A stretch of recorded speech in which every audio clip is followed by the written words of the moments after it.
Welcome to TPK Roleplay. Oh my, it's in the wrong place. That's fine. Um, Look at me. I'm Christy now. I'm the GM now. Yes, Keegan, let's go.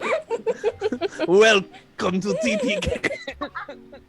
I've always wondered what it would be like to live in the life of Sarah X. Franco. Don't mind all the cat hair that I'm sure is just everywhere. Special delivery. After that delightful introduction, hello and welcome to TPK Roleplay for a Brindlewood Bay one-shot that I've entitled Halloween Spring Bash. This is a Brindlewood Bay game that we're playing tonight. It is a heavy improv game based around the Murder Mavens, a book club devoted to the Amanda Delacourt series, The Gold Crown Mysteries, and they seem to find their own mysteries wherever they go in their small New England town of Brindlewood Bay. Without further ado, let's introduce the players for this evening before we get into the mystery itself. Sarah, why don't you take us away since you're now in your correct location? Oh, hi, hello. I am Sarah X. Franco. This evening I will be playing Cybil. Do you want us to kind of like describe our characters a little bit? Or Go we for just it. Doing names. Awesome. My style is green fingers, and my cozy activity is gardening. Before I retired, I was a ranger for the National Park Service and spent most of my time outdoors. Passing Excellent. it on over to Keegan. Oh, hi, I'm Keegan EXE. I'm playing Pearl today. Their style is that they're wearing like at least 3 cardigans at any given time. And It's very cold. before they retired here, they were a big name successful actor in New York. Very God nice. damn it. I'll pass Yeah. Chrissy. So, hi guys, I'm Chrissy. I will be playing Prue. Prue is, a little hippy dippy, a little different. She's a painter. That's her cozy activity. She loves a good day sipping wine and painting. She was an art teacher at the local high school. Well, maybe not local, but at a high school. Prior to retirement here to Brindlewood Bay. And yeah, that's about it. Excellent. You have been invited to the annual Spring Bash, Halloween themed, of course, by the eccentric and fairly rich Abner Vidal, a director from Hollywood, who made a lot of very popular, if a bit cult classic-y, horror and mystery and sci-fi movies. Very B-movie, but well loved by the right audience. And he has a mansion on the edge of town that he invites you to come to a Halloween party because he can't wait all the way through till October. He is one of those guys that's celebrating Halloween year-round. We all know the type. I want you, as you approach Abner's home, what ostentatious thing do you see outside that reminds you Abner doesn't quite fit with the Brindlewood Bay's stuffy upper crust? Also, costumes are definitely required, so let me know what you're dressed as. Yeah, do we want to do those one at a time, or do you want us to do both of them at once? Up to you.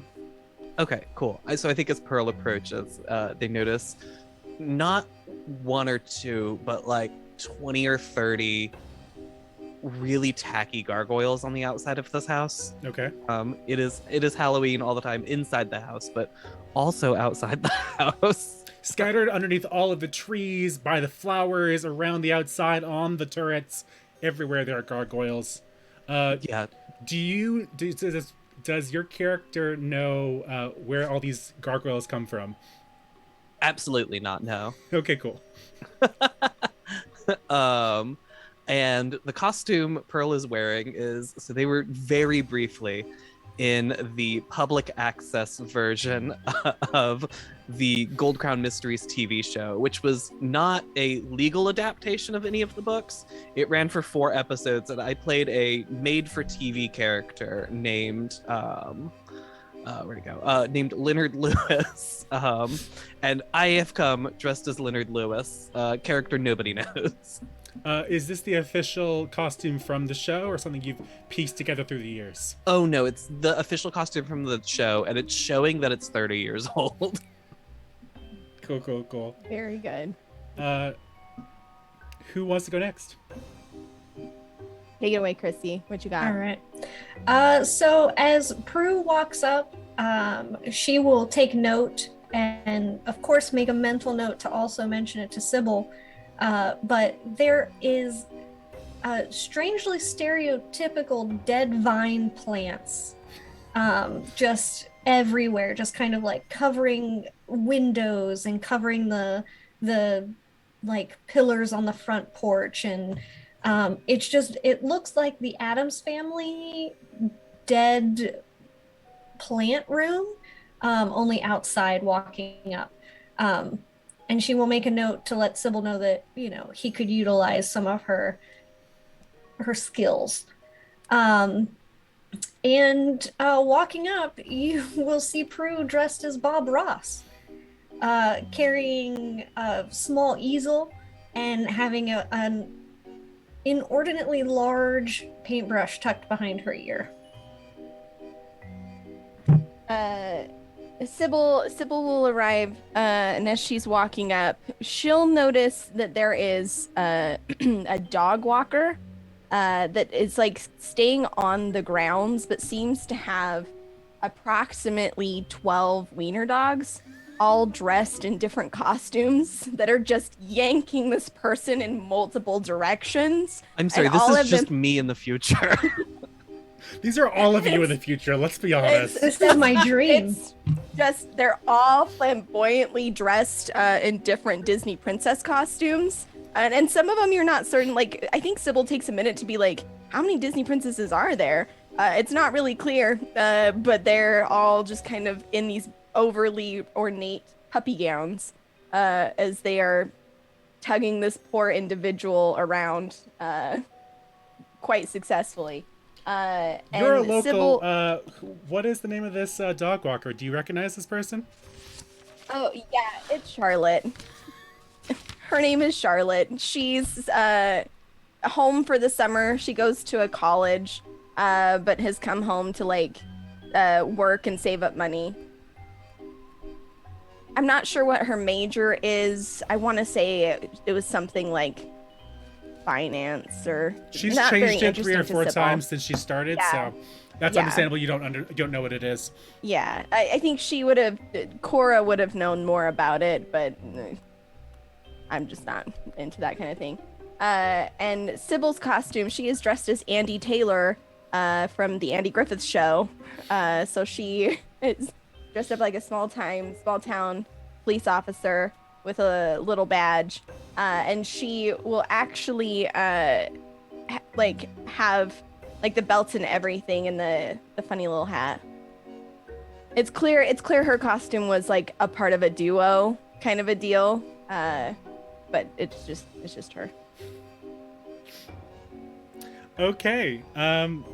You all are members of the Murder Mavens, a book club above the local bookstore, in which you always read the Gold Crown Mystery series, with its star Amanda Delacourt.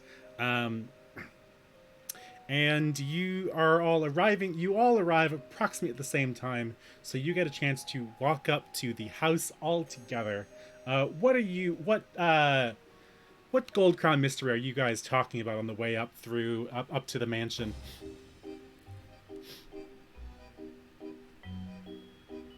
Or even what scenes is this reminding you of? What kind of what is the gossip of the day? Whichever you prefer.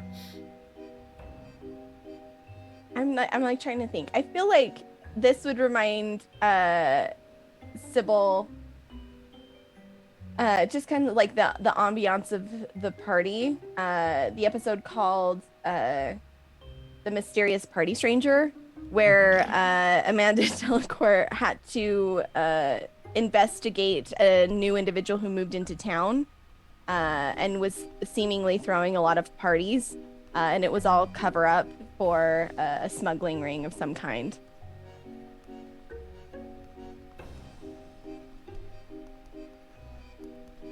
TMs are taking notes. It's never a good sign. This is also my opportunity for you to get into character for a little bit and talk amongst yourselves if you want to. Otherwise, we can move along. Cybil, just maybe when we head inside, you can mention that he should maybe water the plants, switch out the soil sometimes.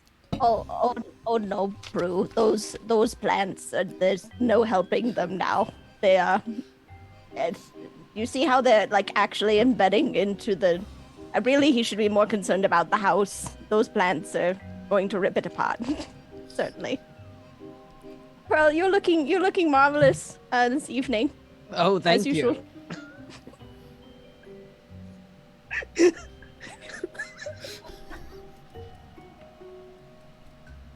This is going to be a nightmare.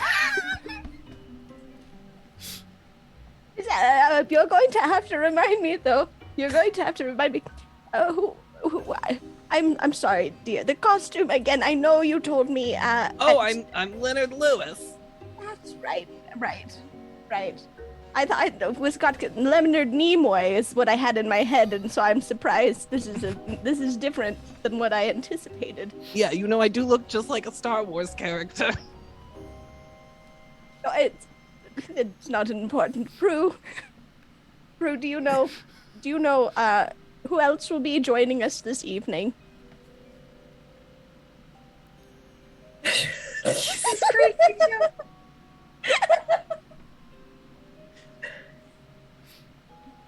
No, honey. I don't. I did see poor Charlotte. I think those dogs are just going to, one of these days, drag her right into a pond. As soon as you say that, one of the dogs breaks loose from its leash and runs directly at you, Prue. Prue will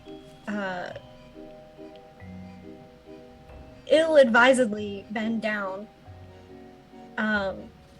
against all other knowledge she's ever known, and attempt to pet the dog, maybe even pick it up.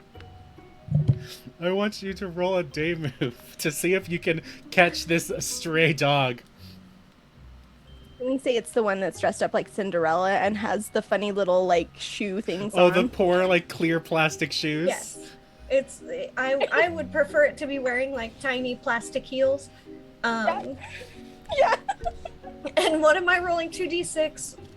This is called the day move. what It's is the it? most generic move you're going to do in the game. Later on, I'm going to make a slight change to the way that these work, but for now, when you do something risky or face something you fear, name what you're afraid will happen if you fail or lose your nerve, then roll with an appropriate ability. So let's bring... All right. So I would say composure, maybe. Makes sense to me. And do I have to name what I'm afraid might happen if it doesn't succeed prior to? Correct. Okay, so she's going to do this without thinking, but as she sees this tiny dog hurling itself towards her, she's going to be terribly afraid that it's going to rip the very nice Bob Ross wig that she's wearing off of her head, and that her costume will be ruined. Okay. We'll roll 2d6 and add composure. She might not get into this party, I think. Okay. It's You're all right, you're appropriate all right. that the Zoom call composure is not there. Yeah, so I got a 7. Lovely. On a 7 to 9, the Keeper will tell you how your actions would leave you vulnerable, and you can choose to you can choose to back down or go through with it. If you go through with it, the Keeper describes what it looks like. I'll say that, so this is like a mixed success. Basically, you will catch this dog, but it will send some of your props flying, possibly into the pond next to the road. Yeah, so she will go through with it. She's going to attempt to wrangle the dog as well as keep a hold of her items. And you will see her thrashing about very wildly. and just lots of oh god, ah, with like lots of pleading for some sort of help. Oh no, Meatball, get back! It's coming for us next! Prue. And Cybil is going to, like, seeing that Prue's trying to fight to, like, hold her items, Cybil is going to come and, like, grab the dog and just try to lift it away, and, like, hold it out, kind of just get the dog and then hold it out. Unfortunately, Prue, you did drop your easel straight into the pond, and the dog seems to have grabbed your oversized paintbrush like it's a giant bone, so it's just gnawing at it wildly. Let it go! Let it go! That doesn't belong to you, young man! Let it go! Charlotte comes running over with the 11 other dogs that start swarming your feet. We have not yet discussed who Meatball is. Do you care to explain? Oh yeah, I have a fat, hairless cat that's vaguely TikTok famous named Meatball. He follows me everywhere. Excellent. What is he on a leash? Absolutely not. Oh, okay. Why would he be? Silly me. He doesn't have a Silly collar. Prue. He doesn't have a leash. He does have a sweater though. Oh, good. Okay, but what's knitted into the sweater? This one specifically it's the Gold Crown Mysteries logo. Excellent. Excellent. Charlotte, take Cinderella, I think, before it turns into a pumpkin. And Cybil's gonna try and give Charlotte back this little meaner princess dog. Oh my god, I'm so sorry. I'm so sorry about that. I don't know how it got off its leash. Jeez. Right, but let go of the paintbrush. Let go. Cybil is trying to wrench this paintbrush out of the dog's mouth. After several of the dogs start growling at Meatball, I assume Meatball hisses back. Meatball can take care of himself. You finally get the dogs under control, and you get the paintbrush back with some gnarly tooth marks in it, and Charlotte's able to slowly get them out of the way. But as you approach, you see lightning kind of flash from behind the house, even though you can tell it's definitely not coming from the sky. He has some kind of lighting effects that he's got going on to make the house look even spookier. And as the three of you approach the front door, the doors seem to open on their own, and out pours a bellow of smoke. And you hear from just within, "Oh!" And out from the mist comes your host, dressed as King Tut. He walks out from the darkness of the house and says, "Welcome to my Halloween spring bash. Come in, come in." The Dracula accent with this is a very strange choice. Now, if you can tell me exactly what King Tut would sound like, you can correct me. But as for now, it's just a I am an actor. Oh, are you, dear? We have to get in King Tut's headspace. Now, where was he when he died? Prue, isn't it a bit early for the impressions part of the evening? Normally that comes after. I was going to take a big puff on an inhaler. Jesus Christ, Abner. This is gonna mess with the COPD. With all the smoke. And Oh, my dear. Anything for Halloween. Don't you understand? That's why you get to eat candy. Do come in, dearest, please. I didn't mean to scare you. I'm King Tut.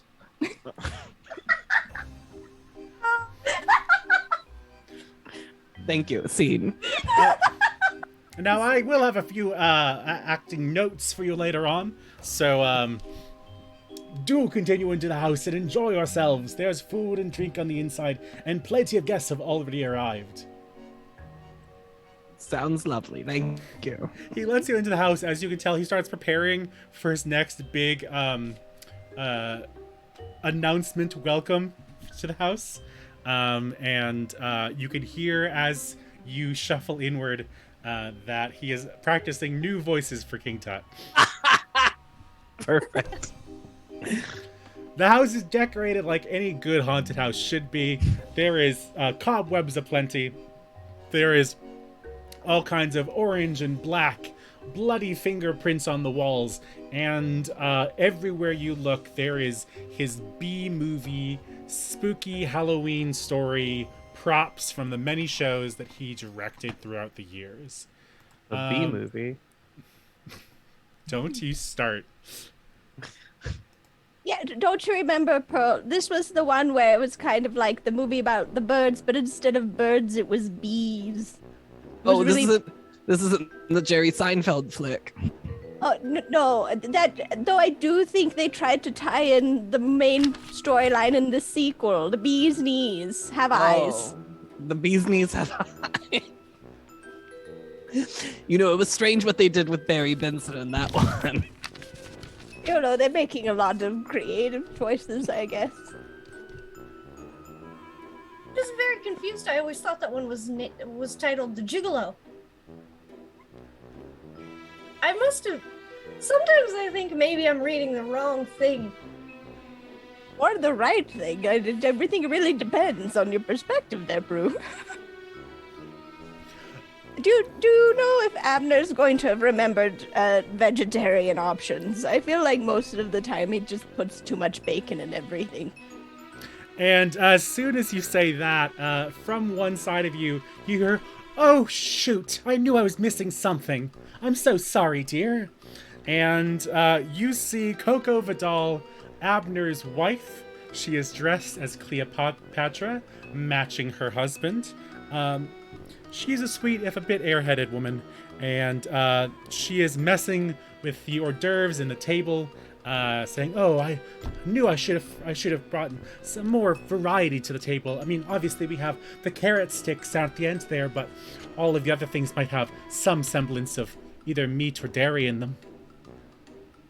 Oh, it's all right. I brought my own snacks. And Cybil will reach into her pocket and pull out some loose granola.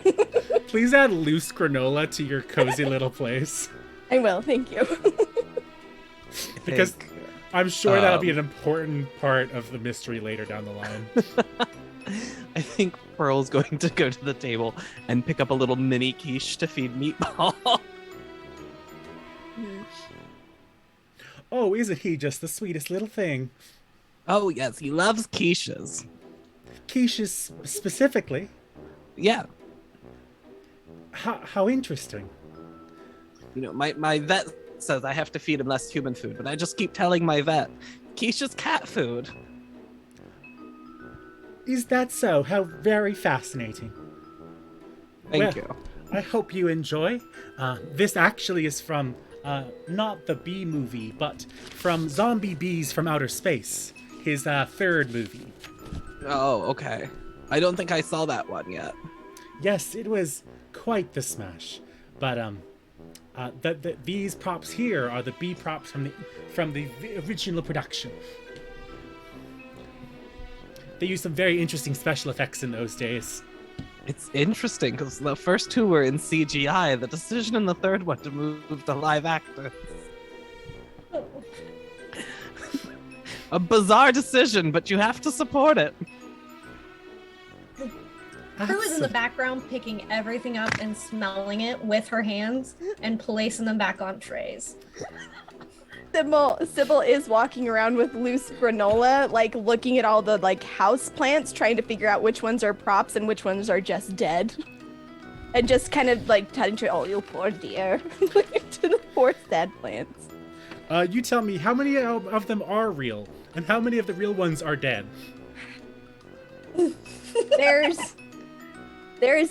Okay, I would say of the plants that are in this room, 4 are actually real, though it takes her a minute to like figure it out because like they're all covered in just like dust.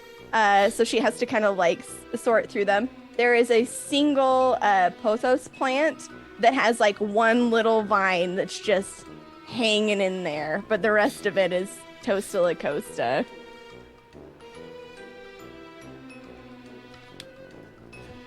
Oh, what was her name? Coco, darling. I have to ask. When was the last time you watered these, dear? Oh, someone in the house takes care of that, I'm sure. All right. But you might want to remind them that plants they're not natural-born swimmers. They're just kind of tilt the pot and water will just pour out.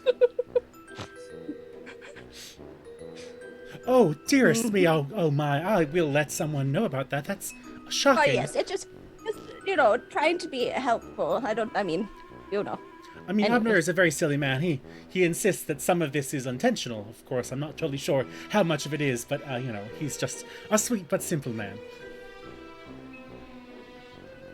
Around the house, you'll also notice a few others. As the party goes on and more people arrive, you meet, Gordon Thume, a banker. He is dressed as Frankenstein's monster.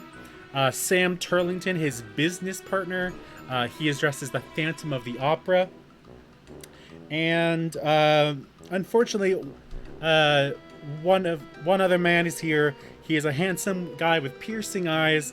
Marcus is his manager that is very no nonsense and therefore is not wearing a costume. Well, every party has a pooper, I suppose. I think it's a costume. I think he's just dressed as one of the Mission Impossible characters. Which one is that one? There's so many. There's like 20 of them now. You guys tried these? And she's gonna spit out like a bacon wrapped scallop and drop it into a plant nearby. I would just avoid it. They're terrible. Meatball said the quiches are great. Those are cat food. I mean, anything can be cat food if you try hard enough. That's what I told the vet. The vet didn't agree with me. The vet said, you're causing a serious thyroid issue for your cat. It's I think it's very thoughtful that Coco thought to, have this much cat food at a people party. Meatball's always the head of a party. Maybe you need we can see new Meatball vet. just in the middle of the floor, just like licking themselves. Cybill's gonna be kind of looking around, just kind of aimlessly. This does remind me of. Do you remember that Amanda Delacourt, the novel, the caged hot woman, or the caged woman's hot gossip, where a woman wasn't allowed to leave her home and yet Had all of the gossip in town. every bit of gossip. I saw myself in the caged woman because I love gossip. It was less about the entrapment and the patriarchy then. A lot less about that, yeah. That was recipes. I did like that. It was a little spicy for my normal tastes, but still quite enjoyable.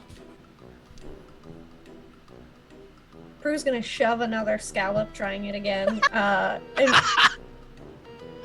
to be fair, I think that the spiciness was my favorite part, and she's going to be chewing heavily, trying to make herself like this fancy food. Speaking of which, a friendly man is going to wander over with a white mask covering half of his face, and he's going to say, "Oh God, you've just got to try these scallops. They are unbelievable." He just has a plate of 6 of them. He is slowly eating. A man of discerning taste, obviously. I'm sorry. I don't know if I recognize you, sir, but you are. Oh yes, it must be my cloak, and he whips it around and covers half of his face. I am the Phantom of the Opera, but you can call me Sam. I'm Abner's new business partner. We're gonna make Brindlewood Bay the next big tourist attraction. Oh, are you now? Oh, absolutely. And what clever ideas do you have to do that? Do you think? We're going in together to buy a bunch of retail property down by the bay. Some of the stuff that's been a little bit mismanaged throughout the years, a little bit down on its luck, and we're gonna turn it into some beautiful storefronts and a beach and a resort. And soon, Brindlewood Bay is going to be the next top vacation destination for everyone across Maine and New Hampshire and Vermont. That's nice, dear. Are you going to bring theater to the city? Oh, absolutely. Because I'd love to be in a production. It's been so many years. I've always loved The Phantom of the Opera. It's an excellent musical, don't you agree? I mean, it's Andrew Lloyd Webber, so it's, people are going to have opinions about it. Well, a brand new oh dear. Oh, Oh, we've killed Chrissy. no, we didn't. Now It's we've all just right. swapped characters, I guess. Yeah, okay. I'm Prue, you're just Prue now. continuing to eat scallops. Just You're Cybil now.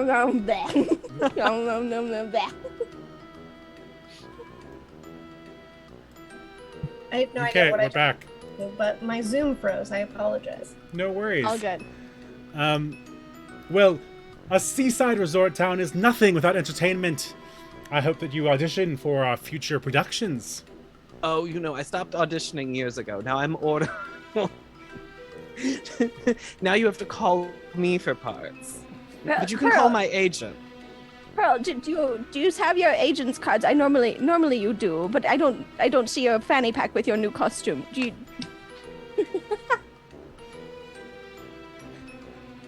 It seems I've forgotten them, dearie. Oh. Well, I'm sure just such a visionary actor as yourself will indubitably be included in the first round of auditions for any production we end up putting on in the new Brindlewood Bay area. Oh, well, I appreciate it. Thank you. And with that, he wanders off because he has finished all of his fish, and he wants some more. I think he recognized me Oh, did he? from my time on television.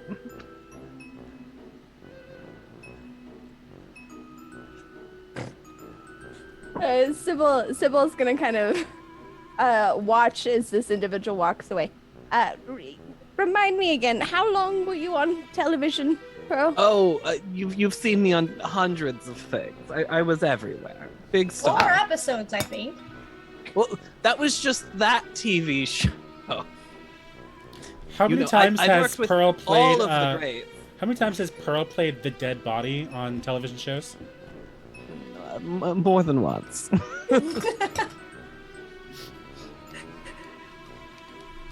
Passerby number 2. Correct. Smoothie shop manager. Was a very difficult role. There was all those lines. I had to get into the head of someone who would manage a smoothie shop. And I'm a Yes. method actor, so I had to go actually manage a smoothie shop for 2 full years to prepare for that role. I will say, I do appreciate that you have a very sophisticated knowledge of different juices now. That's been very helpful.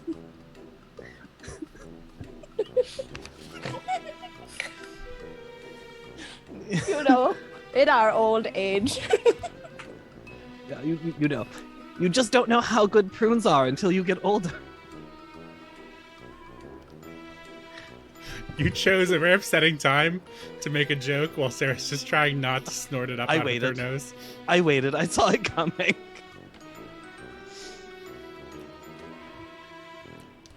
Pearl! Is that you, dear? Pearl? Oh, hi. Who is this? You see a seductive, if a little bit drunk, old-time Hollywood star, Elena Visage. You know her as someone who's been in plenty of movie roles, including plenty of Abner Vidal's movies. And she is dressed as a vampiress. And she comes slowly in, extravagantly acting. Well, hello, Pearl. I didn't expect to see you here. I'm sorry, dear. Maybe it's the makeup. I don't recognize you. Who? Don't recognize me. How ridiculous. Of course you recognize me. It is Elena Visage. Surely you've seen my performance in Devil Women from Planet X. Did you know that the review said that it was the most acting they've ever seen out of a performance by me? That one was direct to DVD, right? I don't, my kids have to show me how the DVD player works, and I don't think I ever had. I'm not sure I've ever seen you, dear.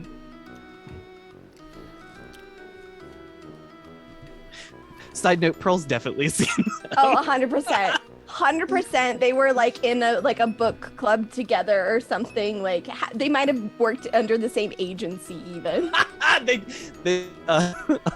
Elaine got all the roles I wanted. Correct. We have found your arch nemesis. Yeah, 100%. Oh, you're so silly, Pearl, and she'll tap you on the nose. You're such a darling dear. Anywho, I do hope you're having a lovely evening.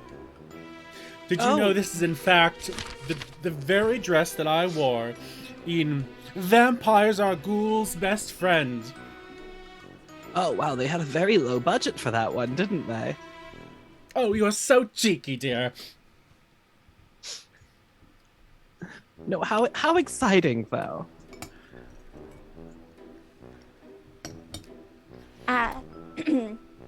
There seems to be a lot of I mean, where are the locals? You know, the not industry people. Is it all just these us three? Is it all these movie types? As Cybil kind of looks around. If you're looking for more locals, I mean, you know that Sam is probably a local. The Frankenstein's monster is in the corner. He's being very uptight and not talking to too many people. You do see a woman who is dressed like a 1950s sock cop kind of costume character. And as the night goes on, you catch glimpses of the maid as she goes and tidies up in between rooms before disappearing somewhere else in the house. Gotcha. But most of the people here are going to be locals of Brindlewood Bay. Just Gotcha. a peek behind the curtain. They're all locals of some sort. Gotcha. Cybil will then Well, here we go. Cybil- I was gonna say, Oh, yeah. I want to see some like montage scenes of the three of you enjoying the party. So where do you go throughout the night to have a good time during this Halloween bash? Do you find yourself staying inside, going outside? Are you celebrating? Are you taking part in any of the games? Are you dancing? What do you do? Feel free to go in any order too.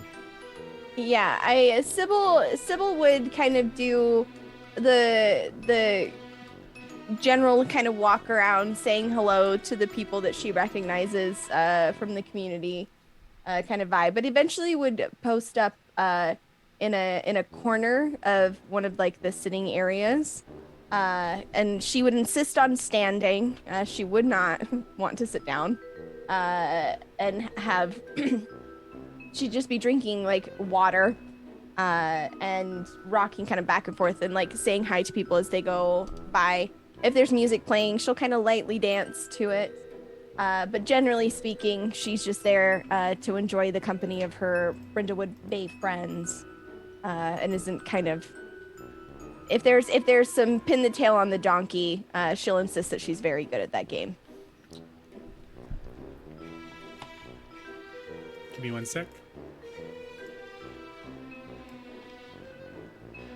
Okay. My Zoom is the absolute worst. You're fine, don't worry. We'll You're fix all this right. later. Because everything else is working just fine, but never my Zoom for some reason.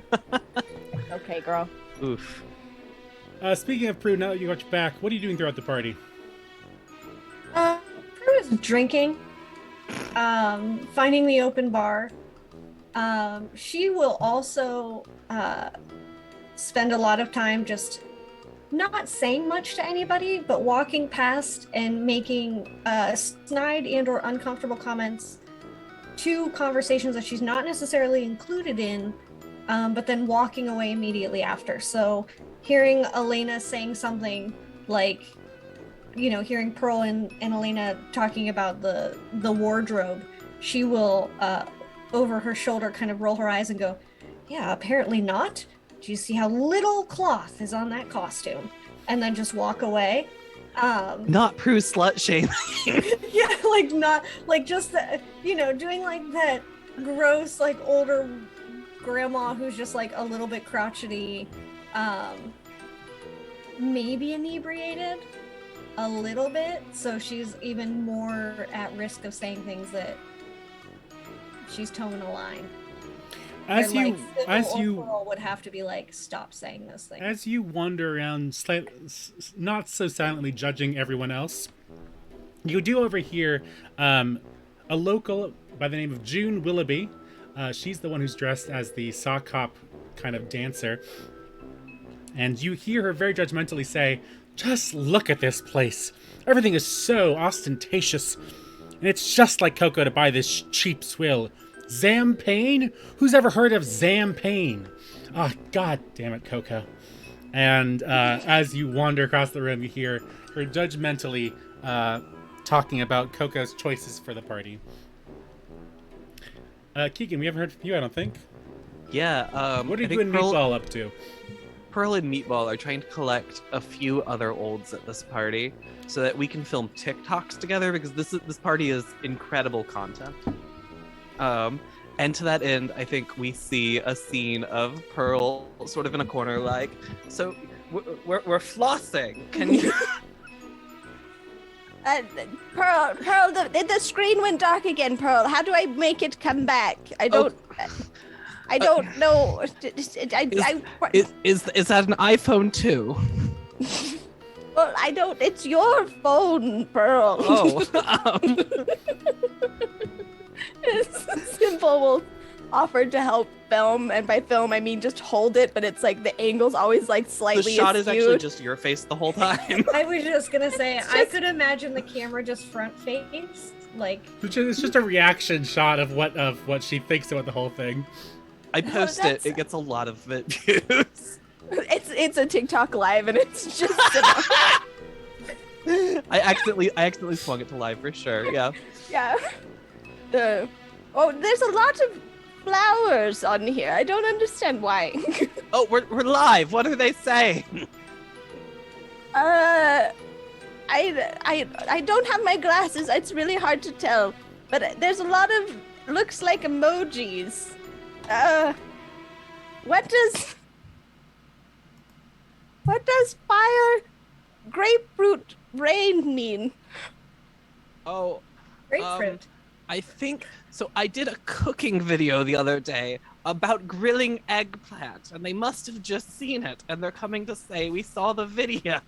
As soon as you mentioned eggplant, you hear a blood-curdling scream coming from the other side of the party.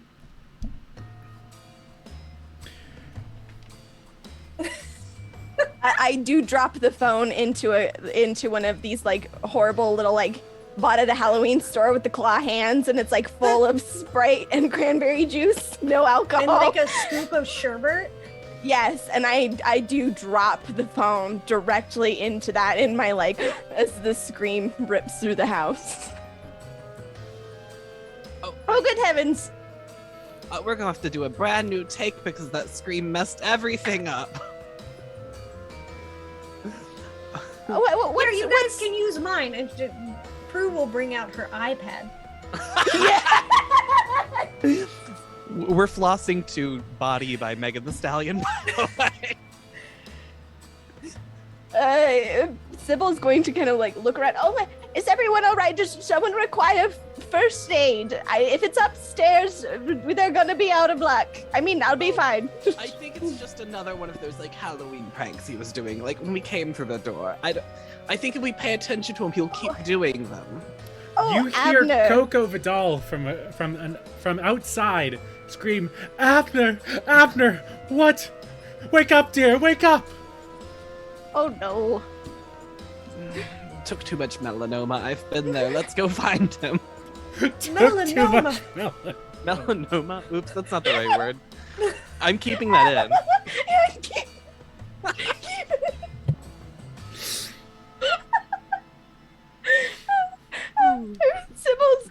Sybil's going to move out into the hall. She's not going to stand in the hall. She's just going to poke her head out to see what the deal is. You see that people are clustered all around the door to the patio, but everyone's dead silent, and the only thing you hear out here is that the music is still playing because someone just hasn't turned it off yet. But people are staring they're all crowding around the door to the patio. Oh, it's the looky-loos have already arrived. I can't see a thing. We're going to have to go get closer.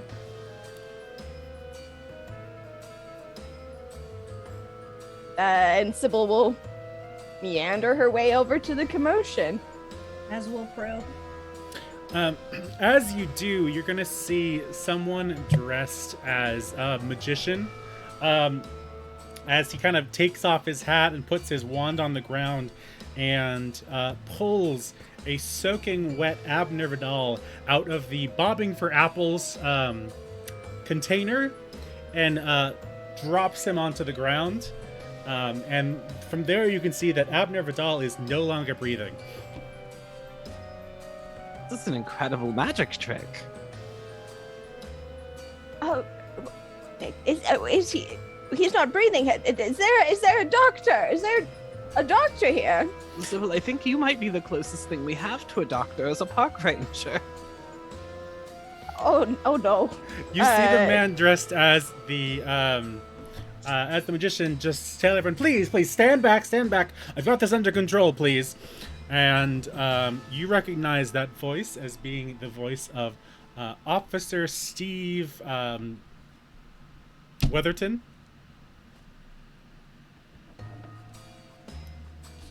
Let me write that down. Steve. You were saying?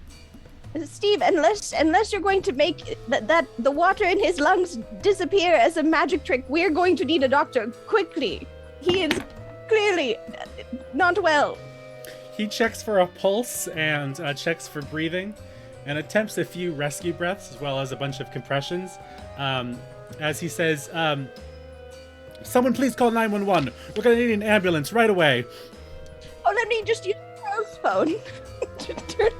Oh, wait. No, I dropped it. Oh, no, we can use Prue's iPad. We'll need to unlock it. You will see Prue holding it kind of far away, and she will attempt to put in the number, mess it up at least 3 times, and then finally dial 911. But probably not before accidentally airdropping whatever song they were making the TikTok to the radio. Body by Megan Thee Stallion, yeah. Which is great when there's a dead body in front of us. Oh, yeah. Top tier. We will definitely call 911. It is. Video call, even if they will. They're very confused because they're getting a lot of static because they're trying to call you over Wi-Fi, but which you have very little of in this house. But eventually, after 10 minutes or so, you see that the police have arrived and that an ambulance has arrived, and they are checking.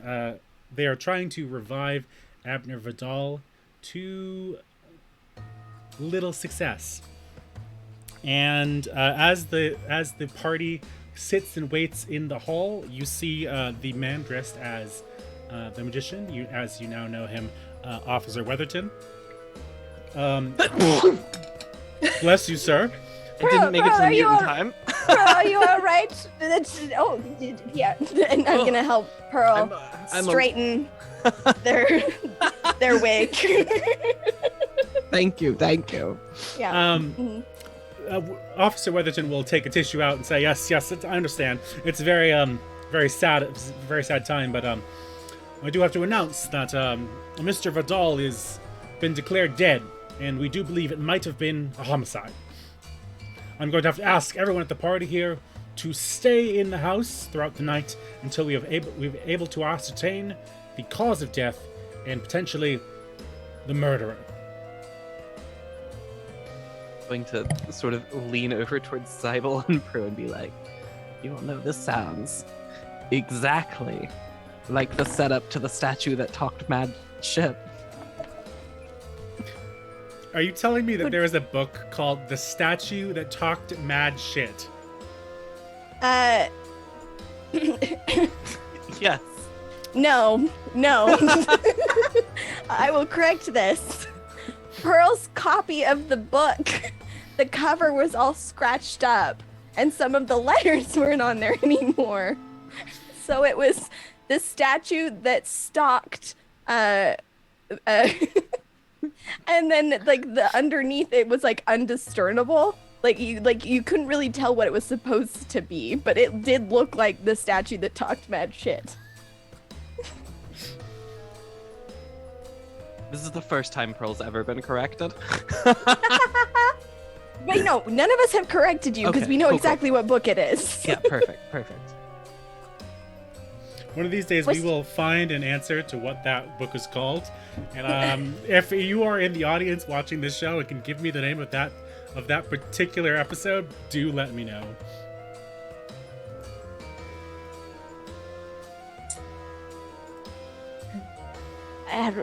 This is so strange, you know.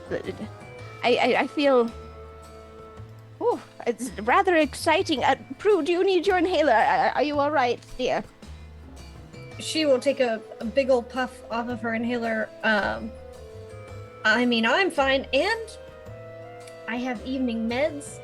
So, and she will take out a weekly medication with like Out of the purse. out of the purse, and it says like AM, afternoon, PM. And she will just kind of like shake it like a noisemaker. I'm all Okay, set, thank you. Pearl, do you need your melanoma for the evening? I have a few that I could replace earlier in the week.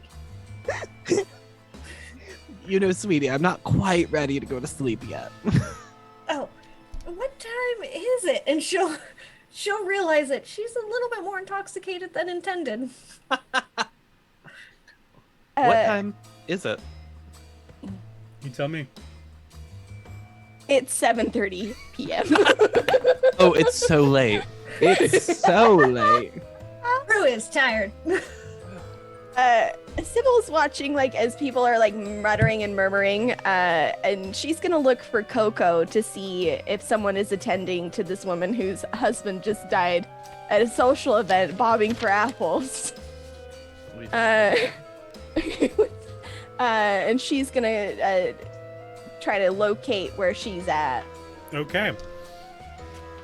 Let me make sure this isn't a... Yes, why don't we start with one of our first most important moves. This is the meddling move. When you search for a clue, conduct research, or otherwise gather information. Describe how you're doing so and roll with an appropriate ability. Okay, let me look at my character sheet. This is the argument that I'm making. Make your argument. I imagine that I'm looking for Coco and I see a group of people and assume that Coco is in the center and that people just kind of swarmed her for information. So Cybil is just going to shove past all of them, just like move and like poke them with bony elbows and probably pinch really hard, like really sneaky to get people to move to the side, leaning on Vitality as she's trying to find Coco in this group, in this throng. Okay. And what was you were making an argument for which... Vitality, which Vitality? would be like strength or dexterity, yeah. Okay. So that is an 8-9. On a 9, there is a complication, either with the clue itself or a complication you encounter while searching. The keeper will tell you what that complication is. Let me find a good clue as you work your way through the crowd.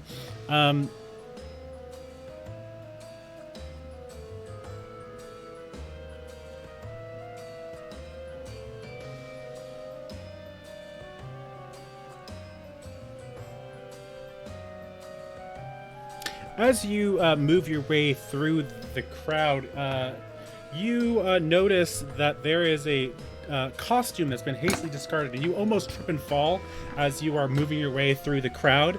on this, you know how costumes have like that awful silky kind of almost plasticky material that just is disgusting to wear. Well, you almost fall straight on your face while attempting to find Coco and are caught by Frankenstein's monster as he grabs you just before you hit the ground. Sorry. Oh, good heaven.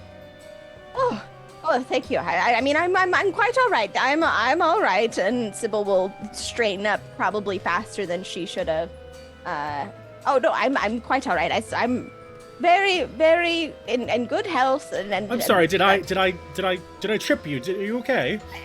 No, there was that thing on the floor, and Sybil's gonna look at the costume. Can I ascertain what costume it is? Sure. It's not something you've seen on any of the characters in the room, but you tell me, what kind of costume is it?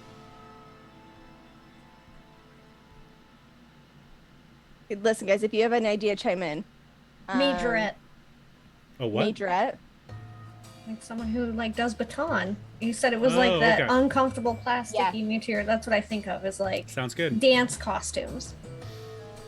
So you can tell that someone either had this costume and decided to discard it, or it's something that they haven't worn yet. Okay. Sybil's going to kind of... Who's just leaving this stuff around? I didn't think it was that kind of party, but you know. Oh, all right. Have you seen... Is someone attending... you... Yes, you... Is someone attending to Coco? Is she all right? What happened? I didn't see. Oh, well, we were all in the room together, and Abner was bobbing for apples, and suddenly he just stopped. He didn't come back up. It was 15, 20 seconds longer, and people were laughing and drinking and thought that he was just really, really into it. And then all of a sudden we realized that there were no more bubbles coming up from the water, and so we rushed in to see if he was okay. Thank God that Officer Weatherton was there, or else I'm not sure what would have happened. But, I mean, well, he didn't quite drown, or we would have seen it. I'm not totally sure. I wasn't paying attention. Good heavens! Have we sequestered the items? Oh, you know what? Listen, you look like you're looking a little bit faint, and you might fall down at any moment. You might want to take a seat there, hon. Oh God, am I a bit green?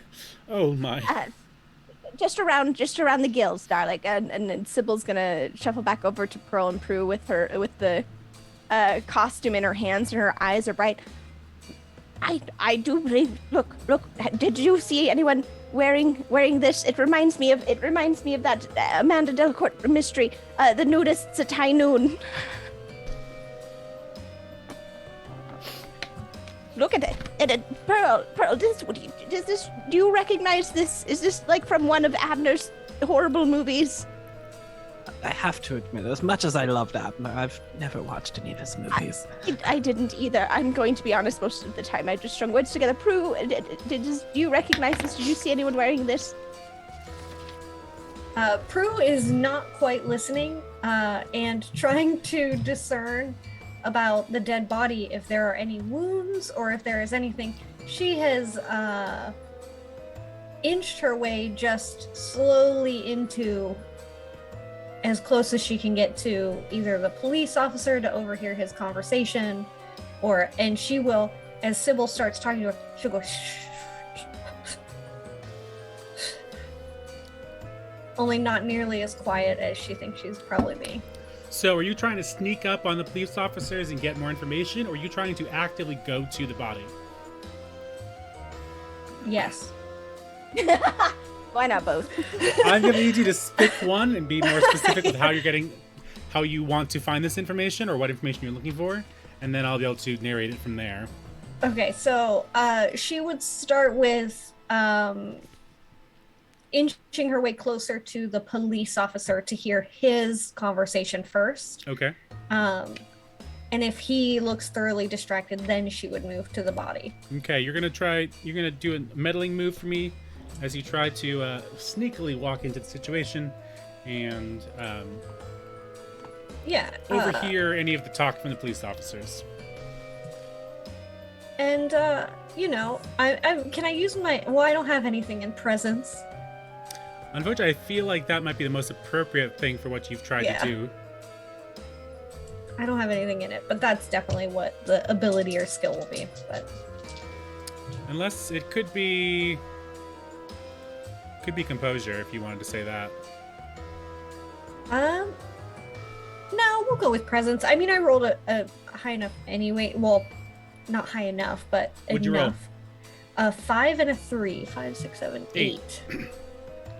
So here's a thing you can do specifically in Brindlewood Bay is you can use a putting on a crown, which is a specific thing you can do that lets you raise your dice result by 1.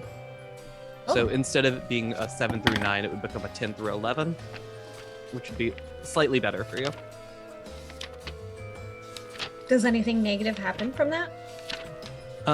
What happens when you put on a crown? One sec, I have it pulled up in a different window. So you'll on your character sheet you can see you have the crown of the queen, and you'll get to mark down one of those, and then you just get to narrate one of those scenes at some point during the session today. Oh. Okay. Yeah, I'm gonna do that. Do I only get to? Can you only do that once a session? No, you can do that a number of times per session. How amazing. Okay. Yeah, I'm going to put on my. I'm gonna put on a crown.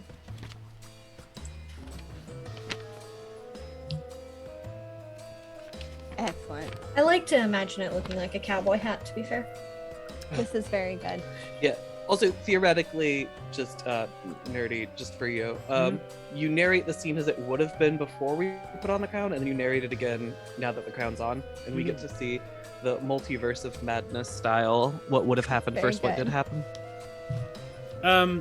Okay. So, can you remember what Chrissy does in order to quote unquote put on the crown? Yeah. So they just Chrissy just declares she's putting on the crown, and it bumps the results up by 1 tier. I have put on the crown. What page is The that on? crown. Because It's on page 13. I can describe my flashback right. if you'd like Yeah. while reading. I would Yeah, like that. I so- would like that.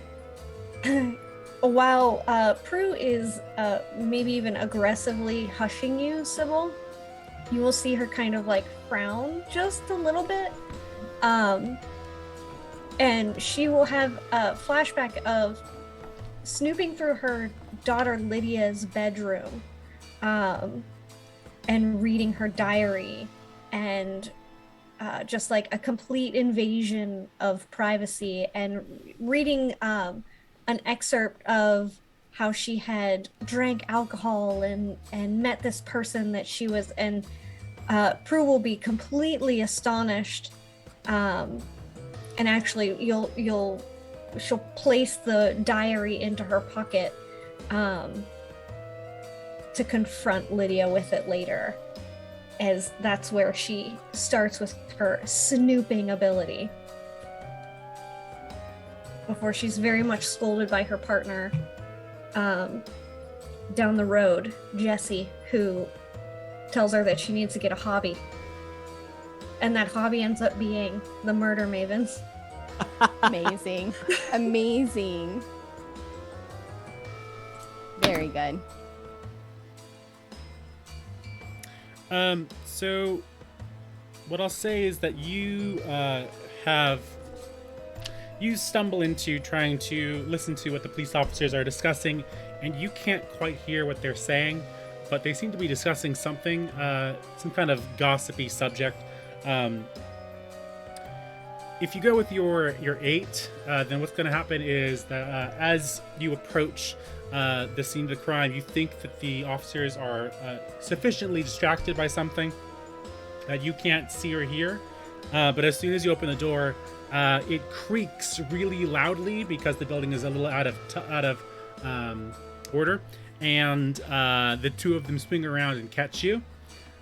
You said you still want to put on the crown, though? Yep. So I'll say that you still can't quite hear what they say, but you're able to sneak in, and the door the door has just recently been oiled, and so it very quietly opens and closes very simply. And by the time you get in there, the police have already covered up the body, and they are no longer watching the door. What do you want to do? She's going to definitely just. I almost just said something really inappropriate for stream and had to I almost just said something not appropriate. I almost just said she's gonna start finger fucking all the stuff, like touching it, just touching all the stuff, and then I was like, what am I doing? So she's grabbing, pulling back the curtain, on the body, not the curtain, but the sheet to see if there's any wounds. She will, as quickly as possible, attempt to discern if she can see any rips of cloth or anything that she can kind of quickly do, but she's definitely not going to spend a lot of time doing any of those things. Okay.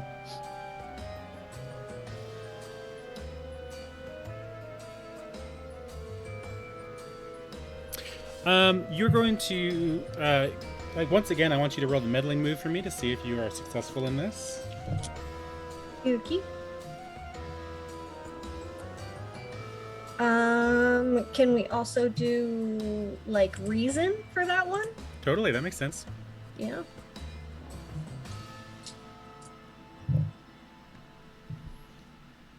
So it's 6, 7, 8, 9, 10, 11 total. Excellent. On a Hey.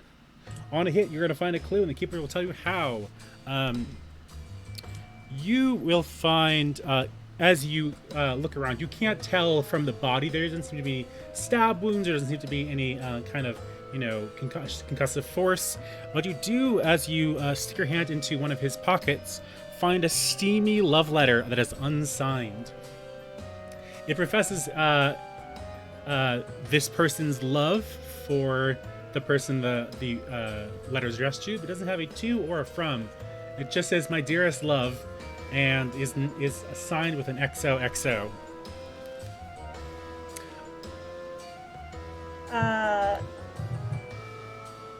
She's going to put that into one of her multiple pockets in her apron, not the one that's holding the iPad. Okay.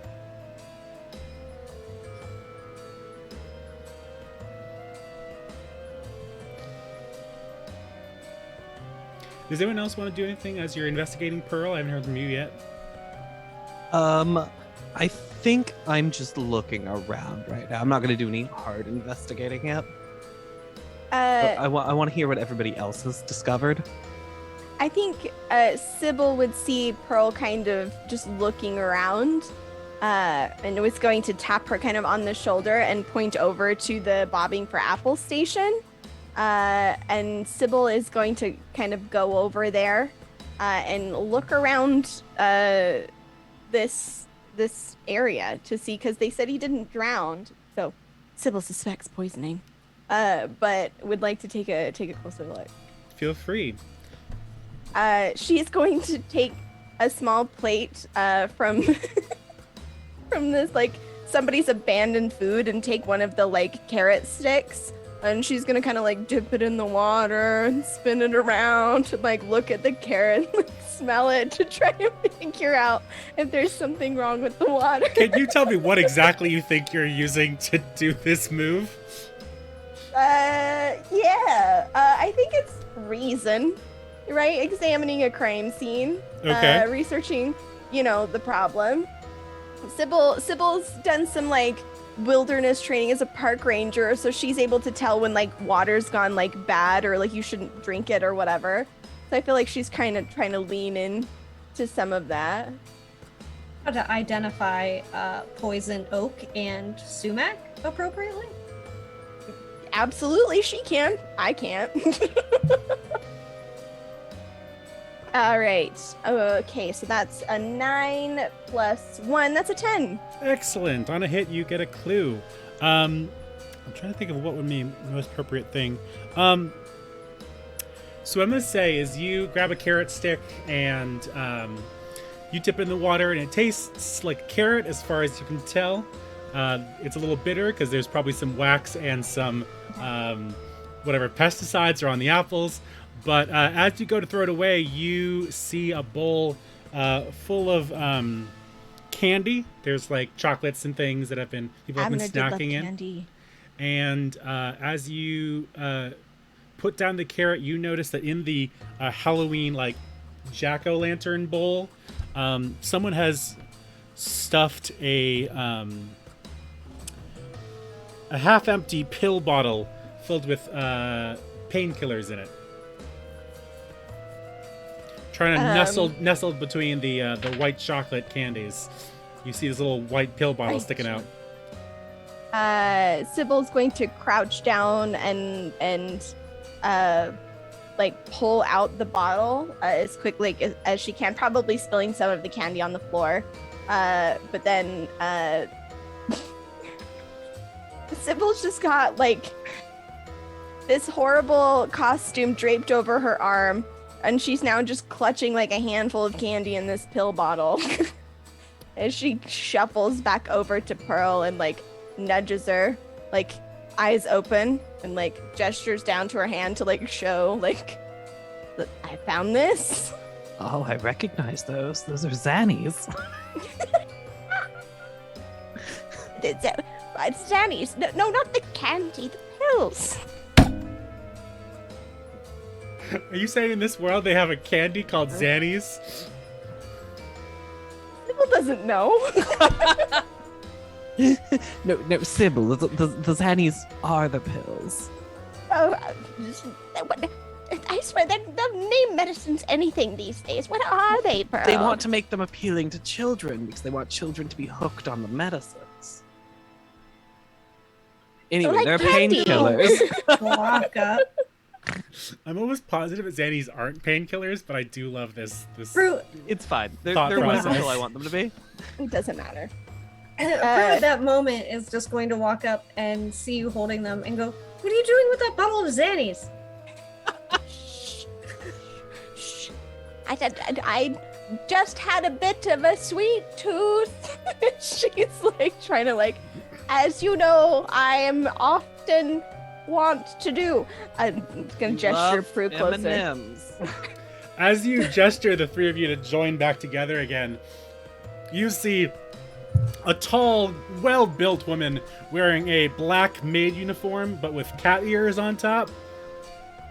And she comes in and looks you straight in the eyes and just says, "Don't you know the party is canceled now? Why are you making a mess with the candy and the food items on the table?" I'm sorry. I just get when I get stressed. When she gets stressed, she gets low so blood hungry. sugar. You know, it's just I need it to shoot up really fast, or I will asphyxiate or something. Who are you? Are you the one that's been drowning and starving all of the plants in this house?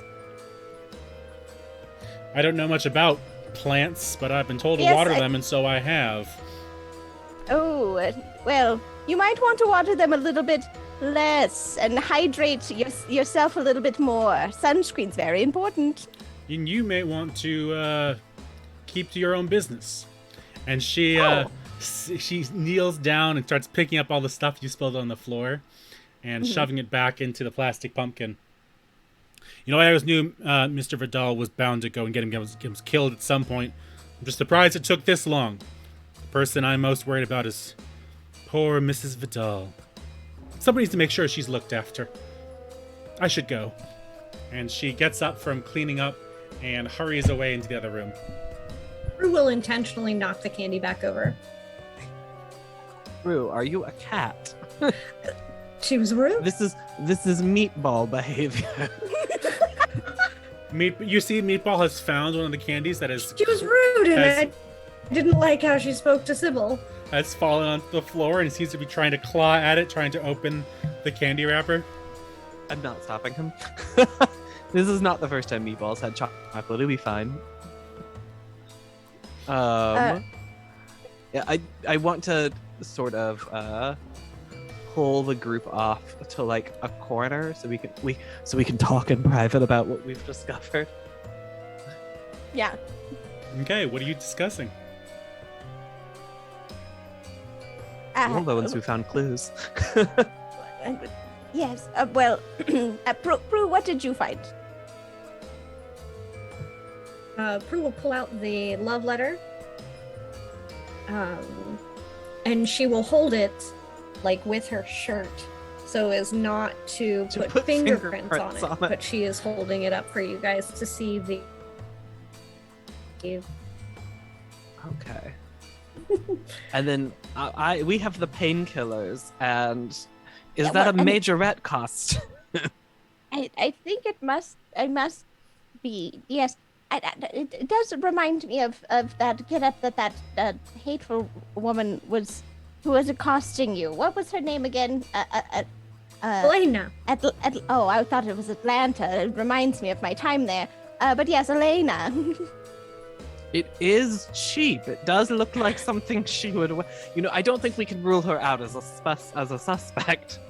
And the love letter. Can I get a refresh? What the gist of what the love letter said? Just the love letter was, my dearest love, and it was someone confessing their love for the other person, but it wasn't signed, and so you just have an XOXO at the bottom. But it feels very much like someone confessing their love for maybe the first time, or some secret love. I know there's a move, but I don't know if I want to do that. Well, we're about to take a break, so if you want to go to commercial before we get back into the mystery, feel free to think it over. That's perfect. Let's do that. Let's do a break, yeah. After these messages from our sponsors, please join us back in about 5 to 10 minutes, and we will see you very shortly. Have a good night, and we'll see you soon. Hello, and welcome back to TPK Roleplay. For tonight, we're playing Brindlewood Bay. Last we left our adventurers, our Murder Mavens, as they like to call themselves. They have been investigating the death of Abner Vidal, B-movie Hollywood director, and currently deceased, though not entirely sure how. So last we left, they were discussing the clues they'd found and potential solutions that they were considering, but I'm sure there's still more snooping to go. What are y'all thinking? Cybil and Prue, I have an idea, but it's wild. Is it one of those tic-tacky things again? Well, you see, I ended up on Witch Talk.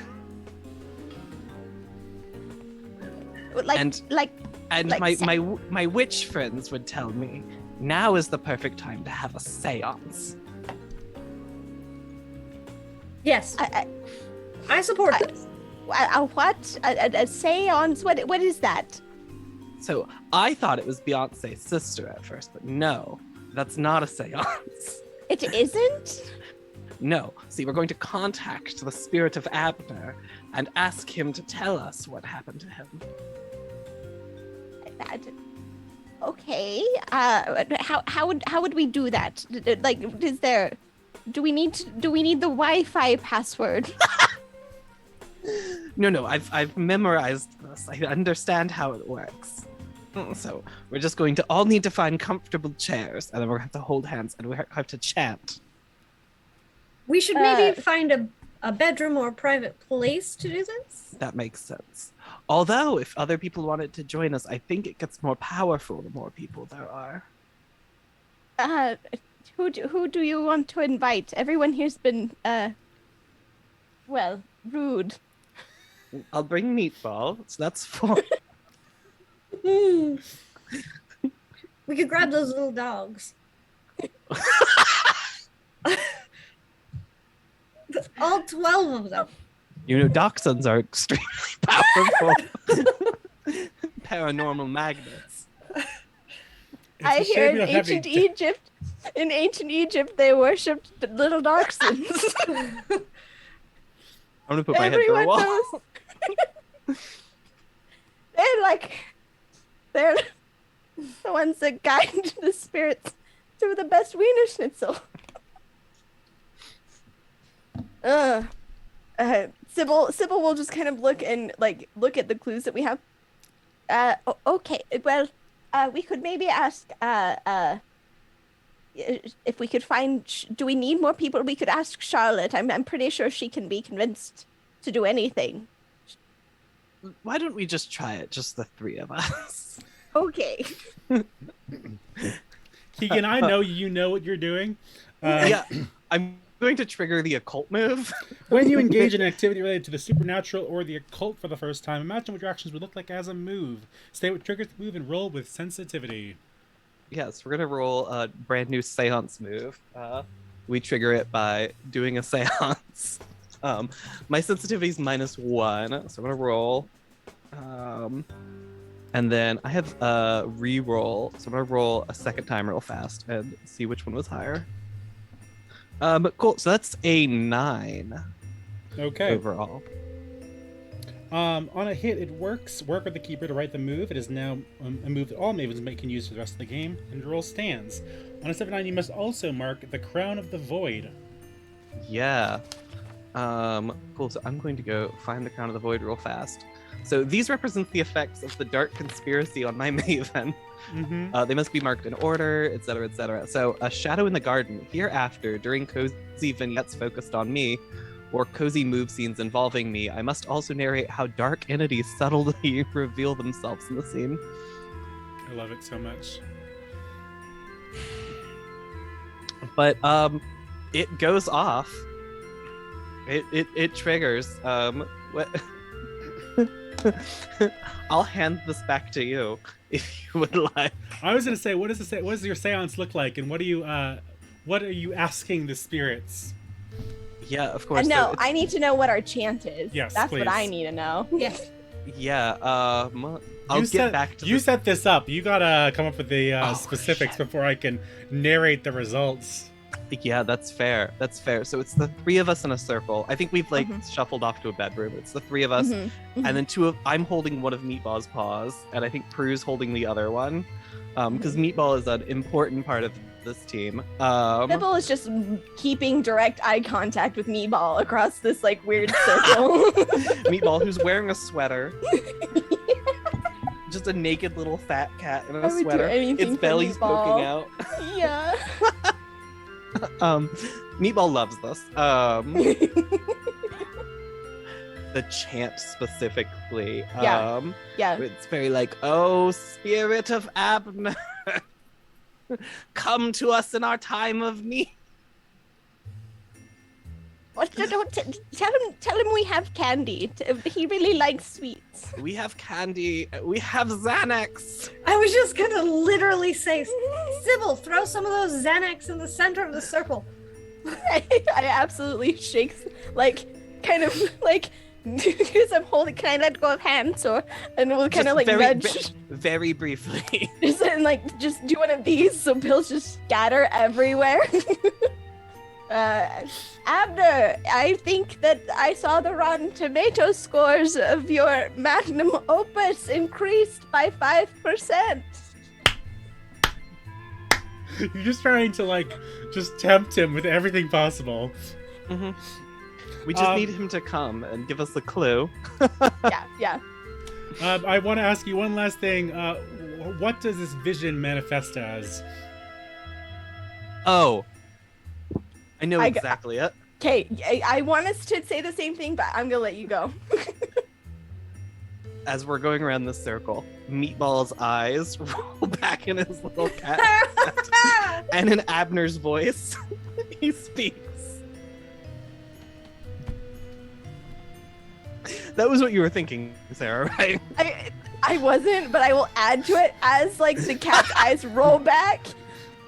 Smoke from seemingly nowhere just starts billowing out from behind the cat, from under its sweater, and pooling out. As the little cat eyes flash open to the sound of fake lightning outside, and the cat in Abner's newest iteration of King Tut's voice goes, I'm King Tut. So, DM, tell us what happens when we trigger that move. Just in case catch that? That's how Because it we all did a goes. really good job. So, as the lightning flashes and smoke appears out of the ethereal plane, you hear the voice of Abner Vidal with his new King Tut voice. Well, I do say I am King Tut. How was that, darling? Was it any better than the last time? It did sound less like Dracula. Thank you for taking our call. I'm very confused there, dear. Where am I? Currently, this is going to take a lot of explaining, but you're in the body of my cat Meatball. Because you have, I'm sorry, my dear, unfortunately died. I like to think at this point we're not holding Meatball's hands anymore. So it's like trying to like talk to a cat that's like looking around the room and like patting around. So it's just 3 old ladies like literally trying to herd a cat. And we absolutely can't let Abner Cat out of the room. Meet Abner? Abner Ball? We're gonna workshop it. Meet Abner. Abner Ball. Are you guys gonna be okay? No, absolutely not. Abner, you don't claw that furniture. That looks like it's actually nice. Abner, listen, you're dead. Sarah, as you are explaining this to Abner, you notice the room you're in for the first time, really, and realize you are in the master bedroom. And then ask you to paint the scene. Abner and Coco had a pretty interesting sex life. What evidence do you see of this casually strewn about the room that Abner, the cat, is now messing with? Okay, there is a full body Donald Duck costume hanging on the back of the bedroom door. And not like someone puts on a sailor like suit. Like no, I'm talking like if you went to Disneyland and you Like met the Donald mascot Duck. costume. Okay. Yes. hanging on the back of the door. The bed also has small hooks like built like along the frame every 2 inches. And each of them like has like, and they're just gaudy is all get out. Like it's a very heavy piece of furniture. Like it probably took a crew of like 6 or 7 to get it into the room. It's hefty. There's also everything is in deep like reds and black like velvets. And it's obvious that like they haven't been cleaned in some time. So they're just like there's like a just deep a deep richness to the room as we continue to sit there for some time. I do there's hate and the way 100%, you've described this, but it's 100% there is a mirror on the ceiling. Okay, thank you. 100%. Of course, And it's got of little course. cherubs like around it holding it up.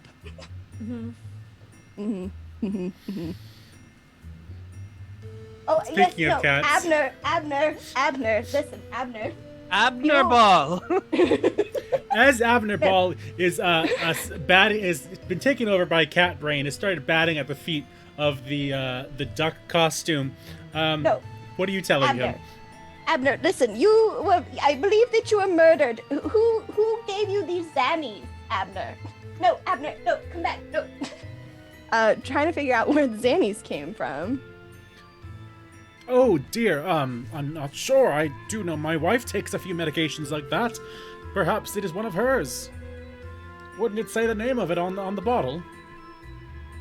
You know, you'd think that's a thing we should check, but I don't think any of us brought our reading glasses. Not a single one. I thought this was a party, not a book club meeting. No, those are on Thursdays. This is a Wednesday. Glasses are for Could have sworn nerds. today was Friday. No, I'm sorry, dear. You've been on the drink a little too long today. That's fair. Oh, we should probably check your pill box though to make sure that you aren't skipping the day. She'll pull out her pill bottle and she's definitely on the wrong day. But like she's like skipped over some, right? So Yeah. She's been Excellent. taking Friday's medications. Yeah, so on Friday now Amazing. you have to take Thursdays, and then on Wednesday, then on Thursday you're going to take Wednesdays, and we'll be back. Sybil's okay, but the other pills, the other pills. Sybil is going to run over and grab the pill bottle that she had flung across the room. noticing that it's like rolled under the bed and go, oh no. And she's gonna go find what she perceives to be like a handle that's kind of tucked behind one of the nightstands and pull it out and realize that it's a whip and just be like, it'll have to do. And is gonna use that to get the pill bottle from under the bed.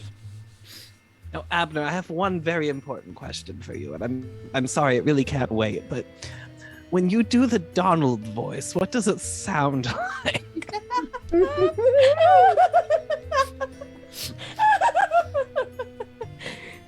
I'm sorry to say it, dear, but Coco's the one who usually dons that particular outfit. I understand. That explains, and then I think I, from like a nearby cabinet, pick up, you know, it's like a harness with a duck appendage attached to it, and we're just gonna leave it there. What's the name on the pill bottle? I will say it is Coco Vidal. Okay. Coco's. Prue, ask him about the note that you found. Ask him if it's his. Prue will walk over to Abner Ball and hold the note up to the cat's face and just like follow the cat's face around as if it can read. Oh, Honey, I'm sorry. I need you to stay still. Prue, I think Meatball can't read, so I think Abner, and you know, I've seen it's part of an Abner script, so I don't believe Abner could read either. Please don't embarrass him. Okay, fine. I will read it to you. Abner, I need you to tell me who wrote you this note and gave it to you. Abner, my dearest, etc., etc. XOXO. XOXO. Who gave you this note? And she will just shake it. Oh, well, I mean, I found it in my bedroom. I didn't really intend to come up here during the party, but I had forgotten something, and I decided to come here and found it on the pillow. It was actually on Coco's side of the bed, but I assumed that it was for me, and I assumed it's coming from June. June? Oh, I do hate to say that I've been having an affair with June. I felt so bad, but you know, I just needed more excitement in my life. June was particularly good with that particular whip. Cybil drops it. Excitement. Prue is going to look just completely shocked, and she's going to just gesture to the like duck costume. What more could you possibly need from a person? Believe me, dear, when you've been in Hollywood as long as I have, you've tried many, many things. Okay. Well, Abner Ball, it's been delicious. We've really enjoyed this time, but I'm afraid you need to leave now. Wait, Pearl, do you want to get a picture for Meatball's Instagram? A very spooky. Oh, I got one while you were talking. No worries. Oh, excellent. Very good. You're not sure how, but I have a picture on my phone of Meatball fully possessed, like eyes rolled back, hands being held still.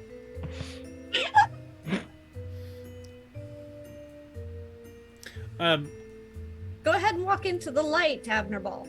Yeah, Abner, you can. It's time to hold Meatball facing a lamp. Now walk towards this, but spiritually. Cybil tries to like find a light switch to turn on a light, but as she does, like a disco ball descends from the ceiling, and she's like, no, and tries to stop it as Celine Dion just starts blasting in this room. As disco ball blasts, as disco ball blares, he does look up into the light of disco ball, and you see the eyes slowly close before you can tell that Meatball is back because your cat has started to lick between its legs again. Yes. Now we can't be sure this isn't Abner, but I'm pretty positive he's gone. Well, can he read? Oh, I guess we'd already established that wouldn't work. Here, and Sybil's going to then go to the door and look out and then look back at everyone and kind of sneak forward Wait, we're the only ones in here, so before we leave, we Yes. should check the nightstand. You know what? I'll do it. Like, not it. I'll do it. Prue has been nosy all day, so she will Go for it, bud. happily.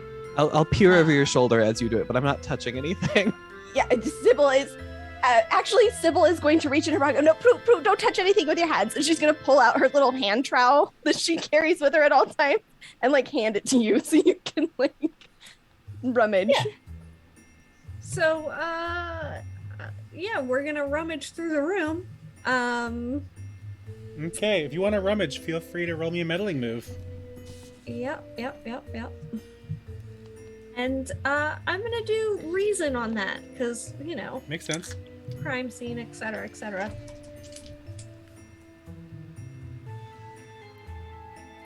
So 6, 7, 8, 9 plus 1. So 10 total. Excellent. On a hit, you find a clue, and the keeper tell you what it is. Let's see.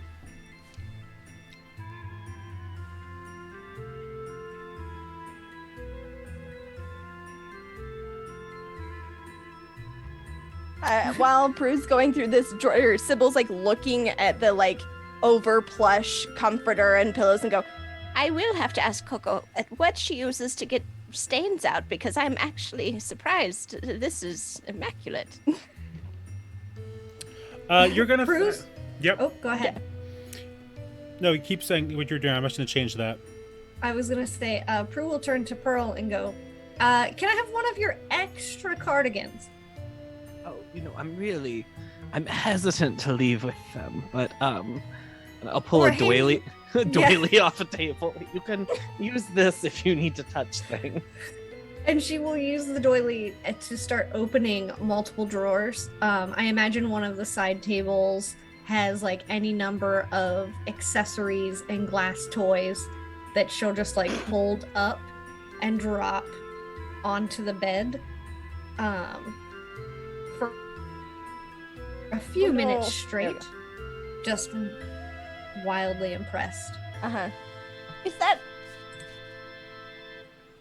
a who's that picture of there? Is that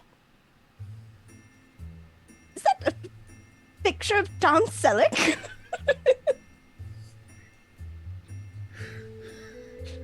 It is. Okay. It is. I was worried for a second there, but yes. Okay, good to know.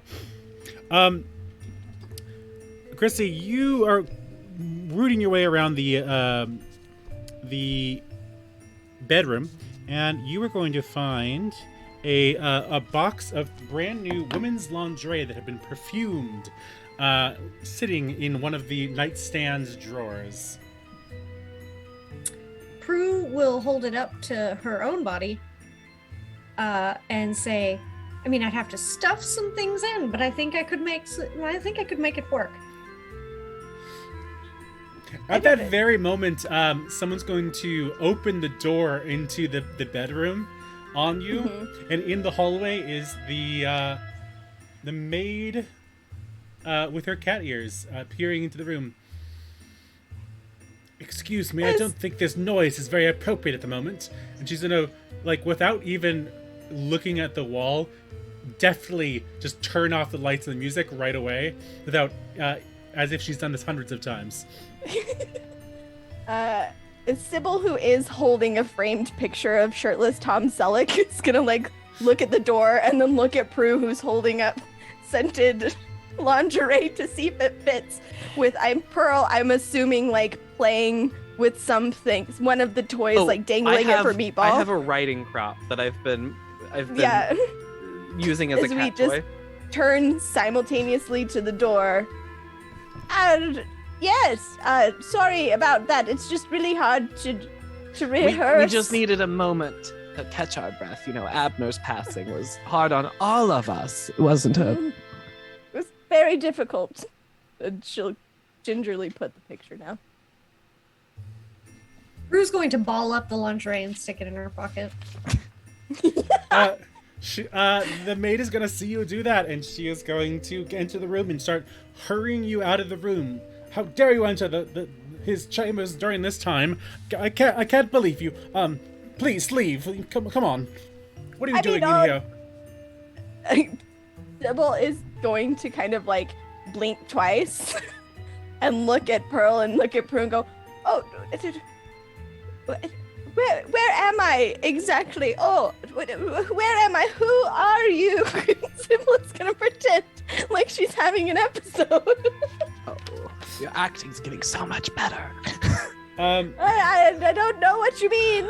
Let's This is go, a Cybil. serious condition. Can I ask you to do the day move when you usually risk or face something you fear? You're gonna tell you what you are afraid will happen if you fail, simply because you were trying to convince this person that you don't know what's going on. Mm-hmm. I'm afraid. Cybil is afraid that this woman is going, or this individual is going to alert everyone in the home, and that then everyone is going to come to her for the hot, spicy goss about what is in Abner and Coco's room, and she doesn't really go in for that kind of spicy content as previously established. So she's terrified of people finding out that they were in here, and that she's gonna have to deal with people asking her questions. Social anxiety is her greatest fear in this moment. Okay. Roll me a 2d6. I have advantage, so I'm gonna roll 3. Feel free. And you'll have a -2. Yeah, it wasn't great, because I rolled a 3 and a 1.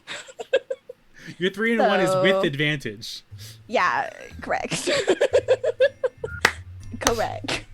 What was the third? The other one is a 1. Oh, great. Lovely. 3, 1, 1. Great. Cool. 311, great band. There we go. Ah, yes. Blink 311. Were they a good band?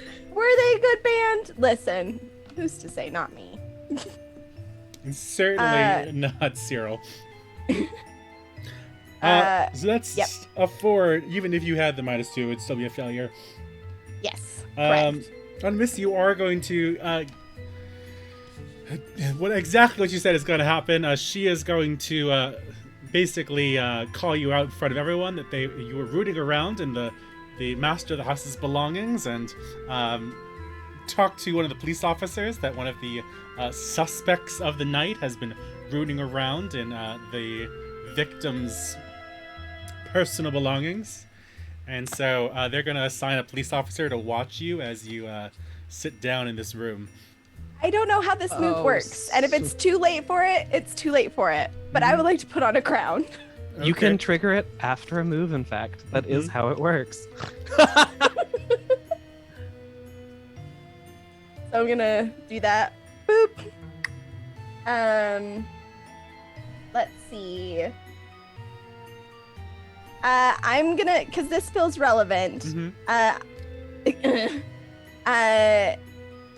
You're going to see this, as Sybil's running through this in her mind, she's just stressed out. And the scene that she's going to flash back to is she's in a dark, she's literally in a dark closet, and she's saying, Cora, I'm not wearing this. I'm not wearing this, and you can't make me. And there's a woman's voice outside the door. It's come on, Cybil, it's just for fun. Or just for some lighthearted fun. It'll be fine. Just come on out. I promise you'll look beautiful. And Cybil will step out of the closet, and she is wearing just some very tasteful lingerie. Her wife Cora is there and just beaming at her, and is going to tell her that she is beautiful in all the best ways, and be very sweet and loving, and give her hugs and kisses. And Cybil will eventually open up and will fade out as they share a beautiful night together. So instead, you bumped up from a failure to a mixed success.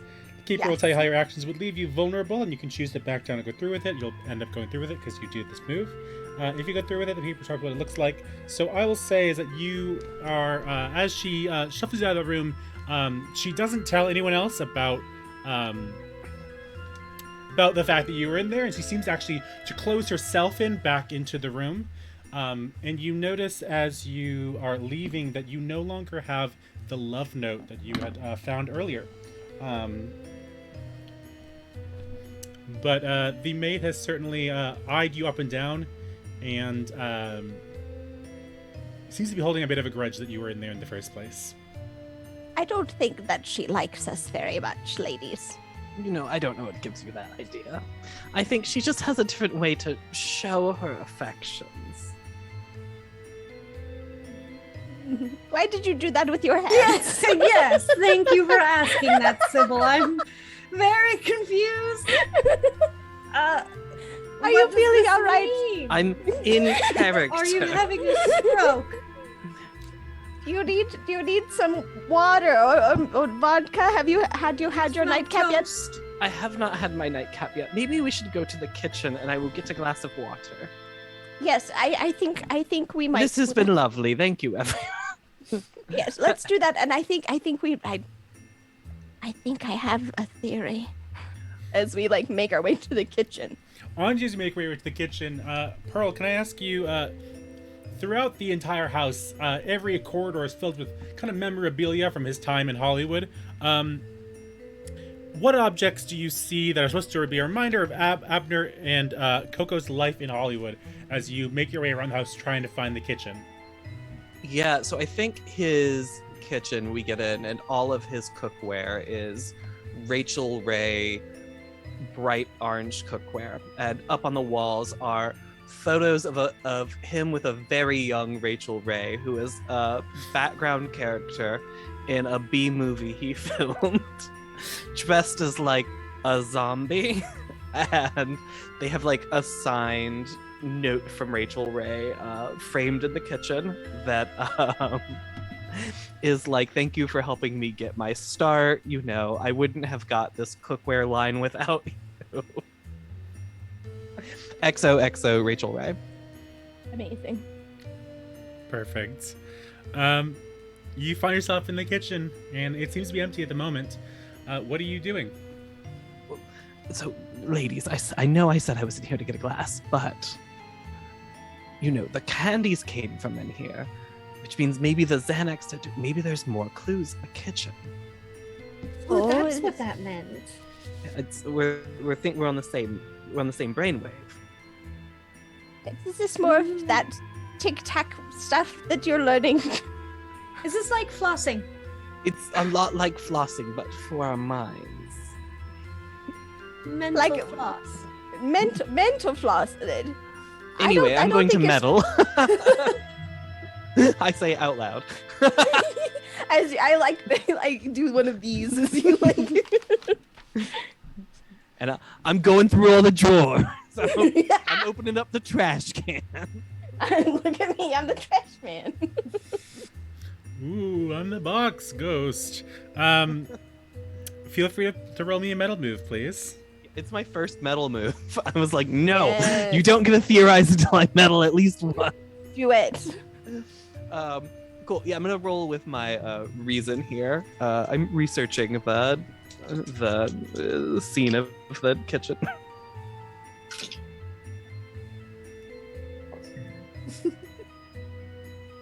So what does a 2 get me? Oh my god. On a miss, you're going to basically something bad is going to happen.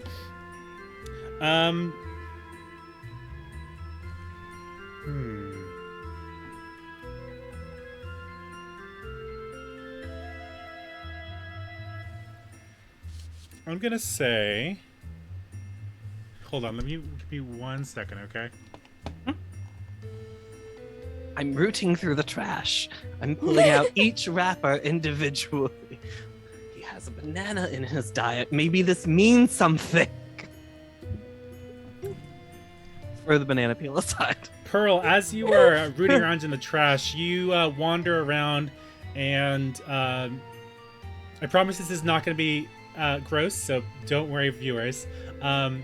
You see something glinting in the garbage disposal in the in the sink. And you root around in the kitchen looking for some tongs to try to find something to pull it out. And as you do, you hear a roaring sound coming from just outside the window, as you, at the very last second, notice that someone is trying to drive a car into the building, into the kitchen. So, and then, I put on the crown and move it to a mixed success. Oh, God damn it, Keegan! Love you so much.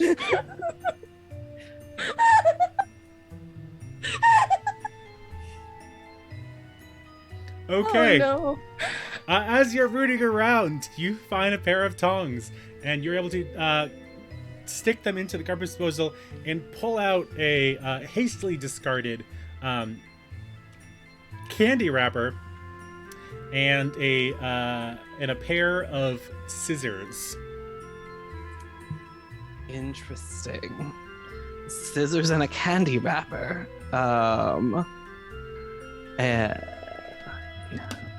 One sec. I'm writing this down before I forget it. Vamp you all.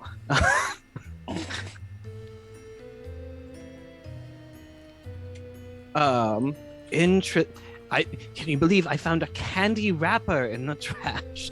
Somebody here eats candy and has scissors.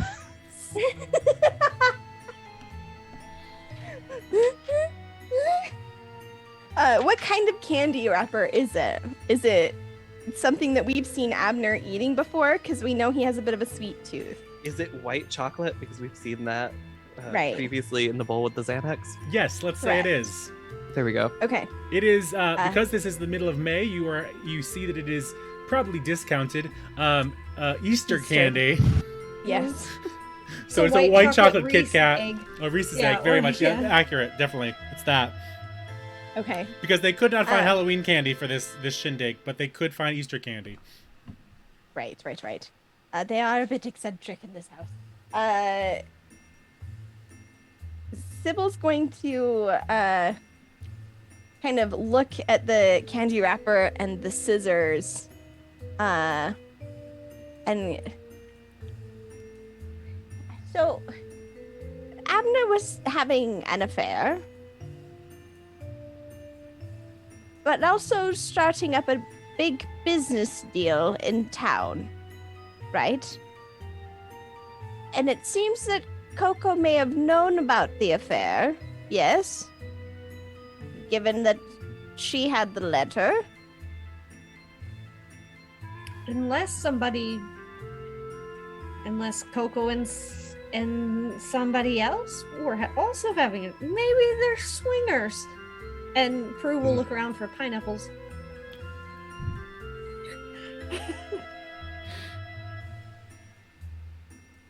Maybe.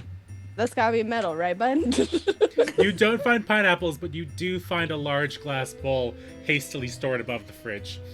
Mm-hmm. Okay. You don't know if that's related, but it's something you notice. Fishbowl. And she'll Yeah. tap it with the end of her chewed on oversized paintbrush. Here's my here's my theory. This is what I'm thinking, right? Because that maid, she seems awfully concerned with protecting Coco, right? She didn't come out and reveal information, and she said so herself. Someone has to take care of her. And if Abner really was carrying on with some floozy, it might be damaging to Coco's, reputation around the town. And perhaps this maid decided to take vengeance on behalf of Coco. Or Or unless. maybe Coco did it. Who would benefit the most from the death of an obviously wealthy man? What would Coco use her own Xannies? It has to be someone with access to the house who would fit in this majorette costume. Here's, it's And What if Coco and the It's- maid are in love? And Let's lay with out- Abner out of the picture, now they can be together with all of his millions of B-rated movies. It's let's like just lay out all of the evidence we have. Let's look at it one at a time. We have the missing, we have the majorette costume. yes. We have this love letter from June. To Abner, according to Abner's ghost. he Yes. thought it would be from June. He Thought was it not would be from sure. Interesting. There's this half-empty bottle of painkillers. We have the perfumed lingerie you found. And we have this pair of scissors and this candy wrapper. It's like the Delacourt novel, The Horse That Always Made Eye Contact. It's exactly like the Delacourt novel, The Horse That Always Made Eye Contact. Could you... What? Yeah, I was thinking it was more like the one where it was, it was the one where there were the one individual carrying on with multiple partners. What was two birds? Two birds, two cocks. Yes. Two cocks, Yes. two birds, no, what was it? Let's workshop this a bit. I think we're missing some words. The two birds and the two bees. I remember this exactly. No, that was Abner's horrible attempt at a Oh. romance Yes. film. That No, was it the was fourth B movie. That's right. correct. Yes, it was trash. No, but was it the two birds? Two balls and two birds. Yeah, I would think it was balls was involved. Yes, or it was the dick and two birds. The dick and it is exactly like the dick and the two birds. You see, in that Amanda found herself in a similar position, in that she was uncovering a mystery of who did a murder, and it was two people working against each other to kill the same person. And who was Dick? Yes, Yes. If I remember right, he was just the worst. That's why his name was Dick. But you see, Amanda eventually overcame this problem by realizing it was, the two dicks that did it. What? Oh, I thought Right. the dick was dying. Or was it the dick and two birds? no, there were two dicks. That was the twist, right? Is that we all thought it was one. She Yes. thought it was one plan all along, but really it was two crossing over in this perfect mystery of errors. Really, if you think about it. Anyway, we're triggering the Gold Crown Mysteries move. Yeah, we Why? absolutely are. Why are you doing it? Absolutely. Because then we can take 12 plus to a single relevant role or state a fact about the current situation that the keeper must Oh incorporate. my god. What facts do we want to do? I have some ideas. At minimum, you Um, must provide the following information: the name of the Gold Crown mystery in question, We the did problem or situation Amanda found herself in that was similar to what the Mavens are experiencing, Oh, super did. and dead. I went how through this Amanda list eventually of, like- overcame the problem, resolved the situation. So, what Yeah, was no, we the did problem or that. situation you were trying to solve right now? Well, we're trying to discover how these clues fit together, and the only way it makes sense is if there's two killers. Okay. And that's the situation Amanda found herself in when the two birds, Which ended And the up being one the two dick. dicks. which ended up being the two Right. cocks, if you will, each a dick. But they, she eventually overcomes They were the on a problem, farm, so it makes more by sense. realizing it was two different people working at the same time. It was I need a dick and I want a dick. Do you want to take a Listen. 12 plus to a single relevant role, or do you want to state a fact about the current situation We that the wanna keeper take the must incorporate? We want to take the 12 plus, and then we can theorize immediately. Let's do it. Proper I is so hate that over our you- shit. I hate that you've tried to work like play the system to get what you wanted, because really you're not working on a problem right now. You're just theorizing twice. Yeah, No. not at all. Anyway, we're moving on to theorizing. Anyways. Shut up, Proper. When the Mavens have an open, freewheeling, that's for sure, discussion about the solution to a mystery based on the clues they have uncovered and reach a consensus, roll plus the number of clues found minus the mystery's complexity. This complexity, Yes. this mystery is a 6. So who wants to do the roll for me? Well, we have to figure out how these clues go together. We haven't pinned it on 2 people yet. Mhm. We're seeding a 12+ roll for in a minute here.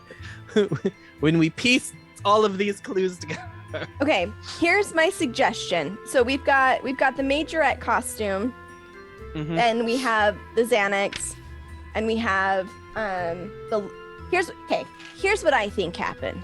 Yeah, of I course. think that June Willoughby wanted to be with Abner. They were having an affair. But for whatever reason, Abner was still committed to staying with Coco. I think maybe Coco was the one who really had the money, and if Abner left, then he wouldn't be able to build his fancy park down in He had town a with really his fancy bad new buddy. Oh. Correct. So he had to stay with Coco, but June was trying to figure out a way to break the prenup, right? So she snuck around the house in a different costume to steal Coco's Xanax, and the plan was to try and like frame her, right? Essentially. Well, if Coco did the murder, she'd lose all the money, and obviously, Abner Right. would have put June in his will. Correct. It kind of setting herself up a little bit, but I also don't think she realized that like how she's not a doctor. She doesn't know how much Xanax would like be taken, right? And so I don't think she counted on Abner dying. She was just trying to frame Coco. Meanwhile, the maid, who was absolutely secretly in love with Coco and is obsessed with like protecting her and like her interests, hated Abner. Just absolutely fucking hated Abner. And poisoned one of the candies. Like, Yes. knowing that he would consume this like at a regular pace, was able to like get into the candy, sneak it into the bowl. That's why she was so adamant about cleaning it up and making sure none of it was left behind. And perhaps the poison was hidden in the master bedroom, which is why she was so keen on us leaving. So wait, did June give the Xanax to? I think June was trying to like frame Coco. frame June Coco. was trying to frame Coco, and then we also have Yes, Salem. So but- she mixed Xanax in with the candy. So it's like Okay. it's really He got doubly double dose, okay. dangerous. But yeah, and Yeah, so either- one of either them of is them the would- murderer. Poison plus him. Xanax was Yeah. a deadly Mhm. reaction. Either one of them would have not killed him. Both things happening simultaneously are the thing that killed Correct. him. It's kind of like when you try to give a cat a pill or a dog a pill and you smush it into the candy and then Oh, they Meatball eat just it. takes pills. This isn't a problem for him. Look, Meatball's that. Meatball, here, open your mouth, have one of these Xanax. Yeah, but that's the theorized move. That's legit. So I do hope you read all of the rules to this game before we started, because you'll notice that theorize is not subject to any modifiers on a die roll, such as perfect. advantage or the effects of the Gold Crown Mysteries move, nor can it be affected by putting on a crown. Oh, bummer. No worries. We will roll theorize So normal. someone's going to roll 2d6 for me. Chrissy has to roll it because me and Sarah have been rolling like shit. True. Yeah. All right. Listen, we've been talking about fucking candy all night. I just shoved a piece of taffy in my mouth. It's like, I'll be okay. We're stressed out. Oh shit. All right, I dropped that one, but the first one was a 5. We'll do a second one. The second one was a 5. What is that? 10. That's a 10. It's a correct solution! Oh my god. Do we get to add 12 to that? Oh wait, no, he said that No. doesn't work. Yeah, it doesn't work, but we have the correct solution, and the keeper will present an opportunity to take down the culprit or otherwise save the day. Okay. I wasn't expecting that Panic coming so quickly. So let's see.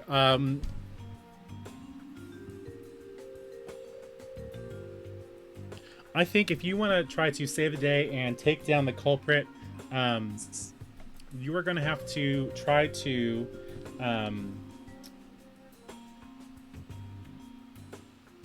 Well, you have to. Yep. I have the perfect plan, everybody. What is it, Pearl? Can we just say everyone listens to my plan and I'll narrate the next scene? Absolutely. That sounds like a brilliant Yes. plan to me. Absolutely. Okay, brilliant. So in the room, everybody's, extreme. Everyone's very sad. They're talking to cops, and then smoke pours out of a nearby door. Just a ton of it. Celine Dion comes into the background, and we open the door. Smoke pouring. Prue hacking and hitting her. The three of us in Meatball. We enter the room, and directly to the cop, we're like, we know who did the crime. Everybody listen. Everybody gather around.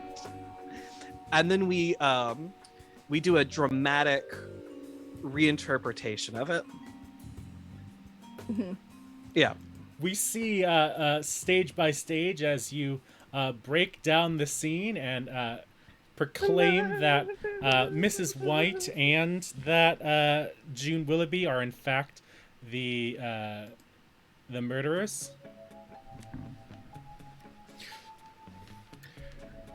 And this is, of course, My Heart Will Go On is playing in the background. Yeah, it absolutely is. It absolutely is. As My Heart Will goes on, you see Mrs. White, the kind of big burly maid, gasp in surprise as you claim that she is secretly in love with Coco, and with that she's going to run out of the room. And Kay. We were prepared for this, and I swear we have it in a conversation. Yeah, we can timestamp this shit. Because Cybil had snuck out halfway through the theorizing. And as Miss White runs for the door, Cybil opens it from the other side where Charlotte stands with all 12 dachshunds dressed in their princess gowns and yells, "Get her!" as they swarm, keeping Miss White from leaving the premises. Keegan, this came together so well. It really did. what just happened on my stream? Hold on, were you chatting during the game? No, because they said that they wanted to do like a scene, and I was like, listen, you have to factor this in. And so that was it. It was collaborative storytelling. I'm always a fan of collaborative storytelling. Chrissy, tell me what happened with June Willoughby as you're revealing this revelation. June was the one who was with Abner, right? Mm-hmm. And which costume was she wearing? She's wearing the Flapper or sock top. the sock hop look. Yeah. Mm-hmm. So you will see as the maid takes off, June will stand there and try to start pleading her case to the police of they're wrong. They have no idea what they're talking about. And Prue will out of her pocket lift up the lingerie and hold it to her body frame and go, "This says differently." And very much, just very pointedly, make sure that everyone can see that it is definitely her lingerie, as the room just is aghast with shock. How could you? We were gonna be. If it wasn't for you old ladies and your meddling cat. Yeah, Prue goes to remove a mask that isn't there. And just pulls off a wig. Oh my gosh, yes! Amazing. And that's how we figure it out, because the nipple tassels fit. If the nipple Oh my tassels God. fit, you must acquit.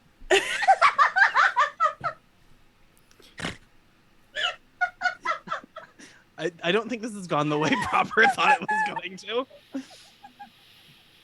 I don't know how I thought this was going to happen, but not this way. this is certainly a way. Oh my gosh. I'm so happy right now. This is everything. This was great. And so, with that, you have solved the Halloween Spring Bash murder in Brindlewood Bay. I'm very proud of all of you, and I have shown for those on stream that they have in fact said we have to use the dog chase on a culprit 10,000%.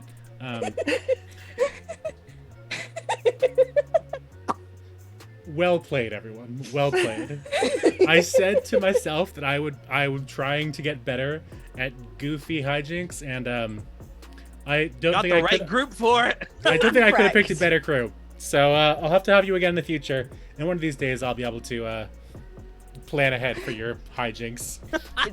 The key is to not. The key is to Key is to literally not. It's to take what we say and use it against us. That's what you have to do. It's valid. Well, it's really a shame that you that she didn't get out the door, because I mean that would have been fun, but also a very appropriate way to use that callback. The dozens of dachshunds. And with that, Steve Witherton, the police officer, handcuffs not one but two culprits, as they have both admitted to the crime, and they let the rest of the party go back into the night. It's dark and spooky, and there are dark clouds overhead, but Brindlewood Bay is back to where it was, just a small New England town, ready for more mysteries. However, as you do leave the party, you see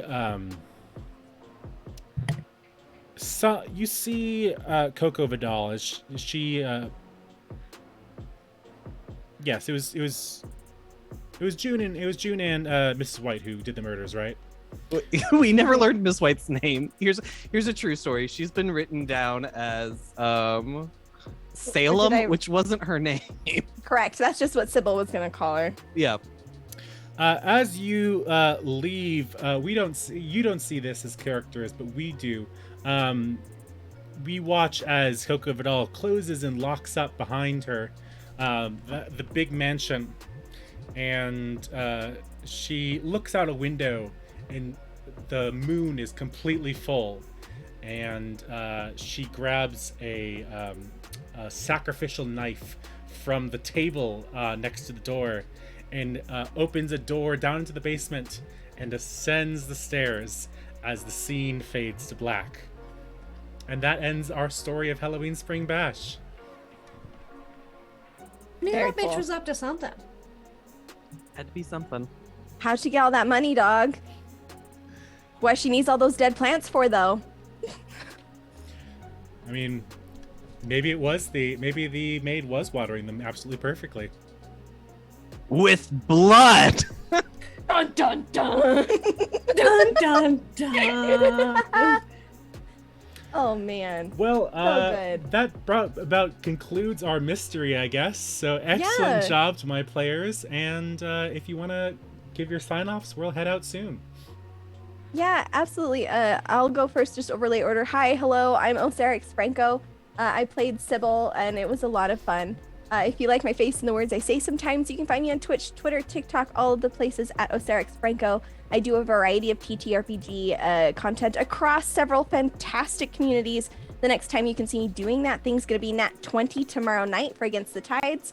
And then Friday, I'll be over on Critical Misses for The Lost Frontier, a Star Trek Adventures game. I've got Power Beyond coming up. We have the Harpers here on TPA Roleplay coming up. Just lots of fun. Keep an eye on my Twitter. And I would like to think that as we left the mansion, Cybil would actually try to whistle the theme song to the Andy Griffith Show as she is dressed up. And as she does, her dentures fall out. Excellent. I love it. Keegan, you're next. Yes, I think I'm next, right? Yeah, hi, I'm Keegan. You can find me online at KeeganEXE. I mostly design games, and I do streams here and there sometimes. I'm on Harper's next, whenever that is. yeah, that's it for me. I think on the way out, I think we see Pearl like wink at a detective on the way out, who's Tell me, very close to retirement. does the detective reciprocate? Absolutely. And Chrissy. Yeah, hey guys, I'm Chrissy Kritz. I played Prue. I like to imagine Prue, as she is leaving, is placing as many tiny quiches and snacks into her large pockets as she can fit, because Abner's dead. He's not going to need them. But Meatball will. But Meatball might. So as far as me on the internet, you can find me all over any number of platforms at Chrissy Kritz. You can find me at TPK mostly during module week, and we have not to name drop another person here, but Proper's campaign Madness Calls It Forth is close to coming to a close, if I'm remembering correctly. I think we only have like 3 games left. 2 games left, yeah. So it's really amazing. So I always suggest that one, as well as Oathsworn and Queen's Gambit. So yeah, you can find me all over there. The 2 things I do want to mention is that over on itch.io, there are a couple of really amazing bundles of games. Please make sure you check them out. One is the TTRPGs for reproductive rights, which is really important. I believe it's by Roll for Romance is putting it together. It's a whole bunch of games for $5. And then there is another one by Lynn M. Meyer, putting together a group of games to benefit people who have been suffering because of the hate crime in Buffalo. So please support those. Itch.io. I can't remember the other one. I can't remember the last one's thing. I'm really bad at that. So yeah, go do that. Proper. Thank you everyone for joining us for this weird and wacky Brindlewood Bay one-shot based on All Hallows Scream from the Brindlewood Bay book. You can get it for free on DriveThruRPG, and you should totally check it out. And you should also pay for it because it's an excellent book, an excellent game. Is it still on Kickstarter? I believe they're still kickstartering it. They're kickstarting a pre-production of it, and I'm pretty excited about it. So I've definitely already backed that, and I think you should too. One sec, I'm pulling it up right now. Don't close on me yet. I am a game master, a TPK staff member, sometimes a game designer. You can find my stuff on itch as well. My game Generational is going to be used in a few weeks for a session 0 for one of Sarah's games, Dirt. And as Chrissy said, I'm going to be in Madness Calls It Forth, a City of Mist campaign based on the Knights of Paintown. That's next Monday at 5 p.m. Pacific time. We are on our second to last episode. And what else do I want to... Oh, in July, in the same slot as Madness Calls It Forth, I'm going to be starting Nautilus, a world building and city building session 0 game. I hope you get a chance to join us. We'll have 8 episodes of various world building one-shot games, and we're going to see how they go. So I hope you join us. That is surfacing on July 25th, I want to say. So have a lovely, lovely evening all. Thank you for the Kickstarter link in the chat. Yep, it's And 6 more days to go. We will be rating someone, I'm not sure who yet, but join us for that afterward. Thank you so much, and have a lovely evening. Good night, dearies. Goodbye.